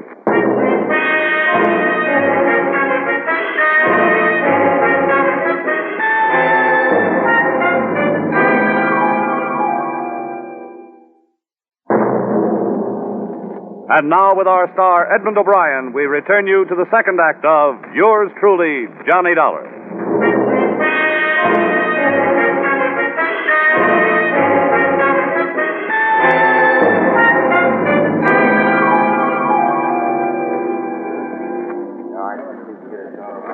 Well, it sure doesn't look like the apartment of a 26 girl. And this isn't installment furniture either, Lieutenant. Let's nose around in that closet, huh? What? Imported brocade. Yeah. My wife's been pestering me for something like this for 10 years. Now, how would a girl like Dorothy rate all this? For being lovely? Or for being quiet? Possible. It's usually the former. Yeah, that's true. Wait a second. What are you doing? Looking at this label. Martin Rifling, Denver. Now lead me to the classified. Yeah, it's very cute, Dollar. I wish I'd have thought of that. Here's the yellow book. Thanks. Let's see. Dresses. Here we are. Now, Rifling. Right here. Martin Rifling, early 5687. There you are, Lieutenant. Make the call in the name of the law. Yeah. 5, 6, 8, 7. I hope they still have the records. On the other hand, a customer like this, hello, say this is Lieutenant Harrison, Police Department. Have you got the records on a Miss Dorothy Weller? No, all right, sure. What's the deal? Says I have to talk to the manager. Hello, say this is Lieutenant Harrison, Police Department. I'd like some information regarding a Miss Dorothy Weller. Yes, Weller.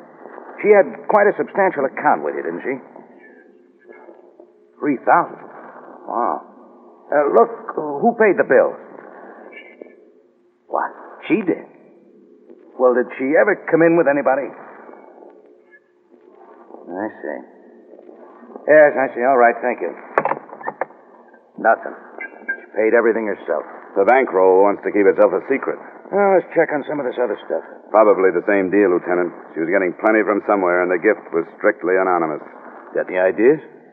Same one you got. I want to mess around here for a while. You go on over to Bennett's and check. I'll let you know if we're right, Lieutenant. And look, why don't you take some of that imported brocade back to your wife? Huh? Don't be silly. Then I'd have to take her someplace expensive to show it off.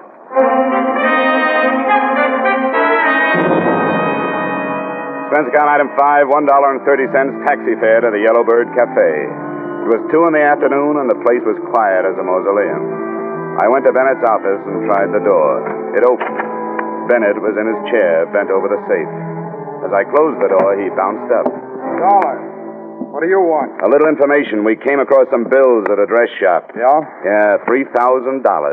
Guess whose name was on them. I don't even know what you're talking Miss about. Dorothy Weller, that's who I'm talking about. $3,000. Well, she must have come into some money. And now she's dead, and you were the rich uncle. I wouldn't spread those kind of rumors, Dollar. You killed her, Bennett. You killed her because she was bleeding you to death. Prove it. I can, by your bank account. She was your favorite charity. Get out of here. How does it tie in with Barbara James, Bennett? Get out, I said. You don't really want me to get out of here. If I did, I'd go right to the police, and you'd be arrested on suspicion of murder.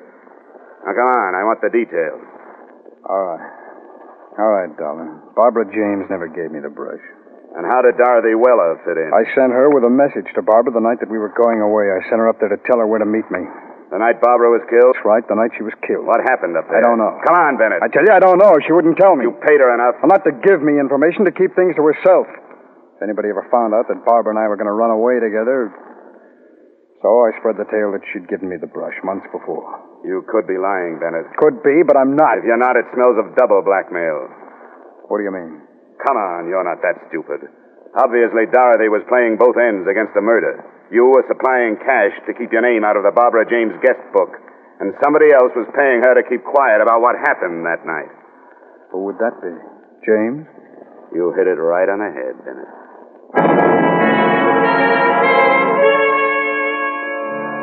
Expense account item 6, transportation to the Martin James place. I found old Mr. James out by the swimming pool, accumulating a wrinkled tan. He sent the nurse for something cool for me, and we settled down to conversation. Are you calling me a liar? All I know is something drastic happened the night Barbara James disappeared. Now, look, I don't prosecute anybody. I'm just an insurance man. My job is to find your wife, that's all. Well, I've told you the truth. I'm afraid not, Mr. James. Because it happened something like this. You came home. Barbara was packing. She was there with another girl, a girl named Dorothy Weller. She told you she was running away with Bennett. You had a quarrel. Oh, it's the most You've been paying Dorothy Weller plenty to keep that quarrel to herself. Why, that's sheer invention. Investigation, Mr. James. Now, exactly what happened? Oh, everything happened exactly as I told it to you. Bennett tells a different story. Then it'll have to be Bennett's word against mine. It'll be more than that, Mr. James. Dorothy Weller is dead. Huh? Yes. I see. Now, what happened that night? So we quarreled. Barbara said she was going away with Bennett. I didn't want her to go. She left anyhow. I paid Dorothy Weller a good deal of money, not to mention the quarrel to the police. What happened to your wife, Mr. James? I don't know. She didn't run away with Bennett. What happened to her, Mr. James? I don't know. You killed her, didn't you? No, You told her you'd kill her before you'd let her go. Then she tried to go and you shot her. Oh, no, that's a lie. Well, Mr. James, it's only a matter of time. Don't admit anything now. You don't have to. The only witness is dead. But we'll find the body. Oh, thanks for the drink.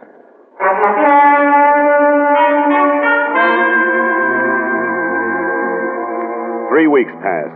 Barbara James was still missing. We were stymied, no place to go. We searched every inch of the grounds on the James estate. We found nothing. The garbage disposal, nothing. The incinerator, nothing. Yet neither of us doubted that James had killed his wife. Sometimes he'd follow us around, his hands behind his back, a little smile on his face. I got to hate James. It was like losing at canasta night after night to the same guy. One day I was standing in the patio looking down into the blue water of the pool when somebody tapped me on the shoulder. Mind if we clean it? Huh? The pool. Oh, well, you better ask Mr. James. Oh, I thought you was going to use it or something. No.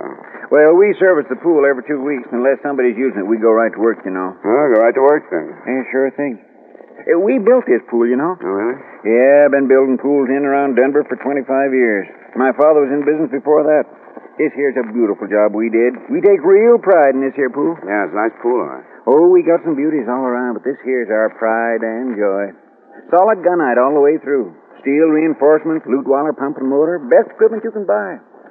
This thing set old Mr. James back a plenty, but you get what you pay for. Nobody builds a better pool than us for the money. Oh, is that so? Oh, sure. And we take our time. We routine the work so you get the pool as soon as possible, but that gunite, you know, it has to set at least 28 days. Then the plaster. I wouldn't fill it until all that had a chance to settle. But Mr. James got awful impatient. Wanted the pool filled 10 days after we gunnited. I told him, I said, Mr. James, you don't build a pool like this every day. He said, I know that. And I said, Mr. James, you want this pool right, and I'm going to make it right for you. A few more weeks ain't worth getting impatient about. Ah, impatient, was he? Oh, my, you should have heard him. But we stood our ground, you know. Oh, goodness, I wouldn't ruin a $10,000 pool for the sake of 2 weeks. Hey, what's gunite? Well, I'll tell you. Gunite's a fine cement. We blow it out of a gun at 60 pounds pressure. See, poured cement ain't as good for a pool. But when you blow the cement into that steel reinforcement we lay down, that really gets in there and sticks. Practically all swimming pools are made of gunite now. When did you start the pool, Mr. Dolph. Daniel T. Dolph. Oh, we started about, May 23rd. We excavated then. Then we laid the steel, the 26th. Then we So the night of the 25th of May, there was nothing but a hole here. Oh, no, nothing but a big hole. We got the gardener to water down so he wouldn't cave in. Mr. Dolph, I'd like you to do something for me. Oh, sure thing. Drain the pool, will you? Drain it? Uh-huh. Oh, you don't have to aerodrain a Daniel T. Dolph pool. You see, the filter system and the automatic skimmer, they take care of all the... I want you to drain it and get some air drills in here and then tear out the bottom. What? Tear out the bottom? You crazy? Tear out this pool? Well, you'll be paid for it and I'll get the authorization. This beautiful pool? After we did a job like this, what for? What for? Maybe for nothing, Mr. Dolph.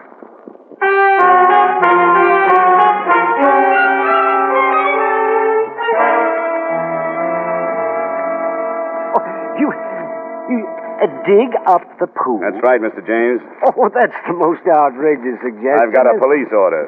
Well, then you and the police department and the company you work for better be prepared to pay the consequences, Mr. Dollar. I'll admit this is a pretty expensive hunch, but it's all right. I work for pretty expensive people.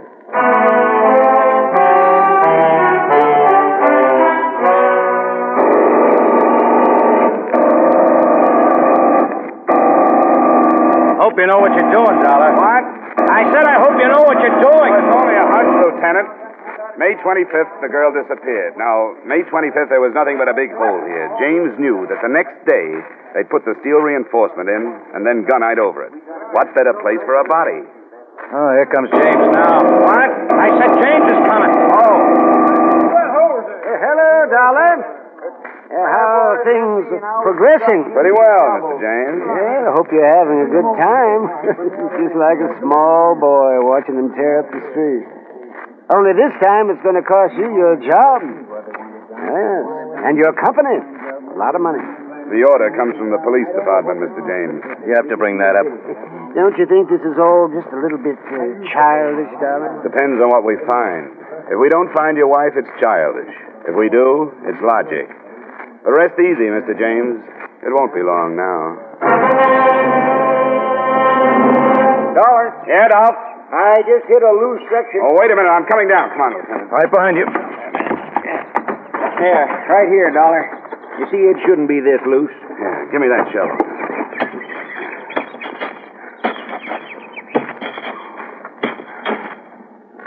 Look, Johnny. Yeah. Great place for it. What is it, Dollar? Dollar, what is it? It's a grave, Dolph. What? Now, we better get after James. Hey, he's gone. Let's get up there. There he goes, Lieutenant. Hey, he's up on the porch. Come on, let's go. Stop! As you see, I have a gun. You don't want to add 2 more to your score, James. And why not? Dorothy and Barbara, and now you. Not this time. No, you don't. Let it go, James. No, you're... Oh, nice work, Dollar. You all right? Just fine. But Mr. James isn't going to need a new swimming pool.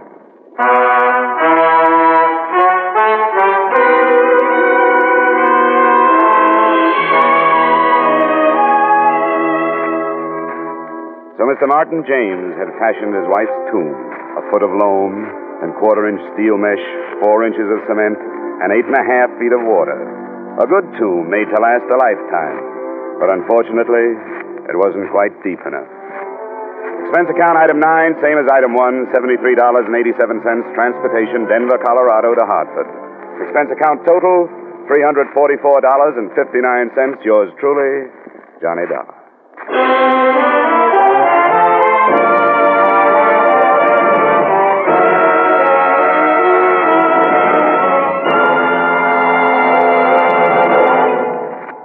Remember, friends, to make every day more enjoyable, treat yourself often to refreshing, delicious Wrigley Spearmint Chewing Gum. There's lots of cooling, real mint flavor in every stick. And chewing Wrigley Spearmint helps keep you feeling fresh and alert. You feel better, work better, get more fun out of doing things. So indoors, outdoors, wherever you go, keep some healthful, refreshing Wrigley Spearmint Chewing Gum handy. To make every day more enjoyable, treat yourself often to delicious Wrigley's Spearmint Chewing Gum.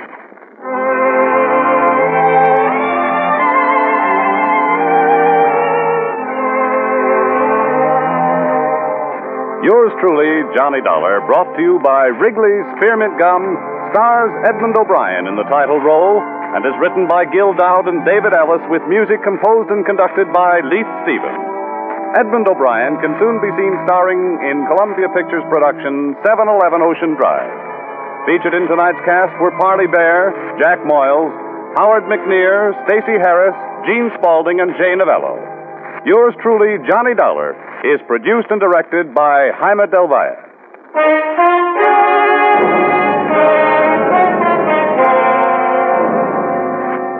The makers of Wrigley's Spearmint Chewing Gum hope you've enjoyed tonight's story of Johnny Dollar and that you're enjoying delicious Wrigley's Spearmint Chewing Gum every day.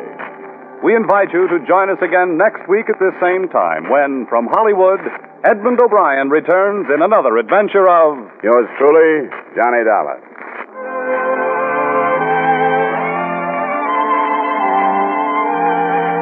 Bob Stevenson speaking. This is CBS, the Columbia Broadcasting System.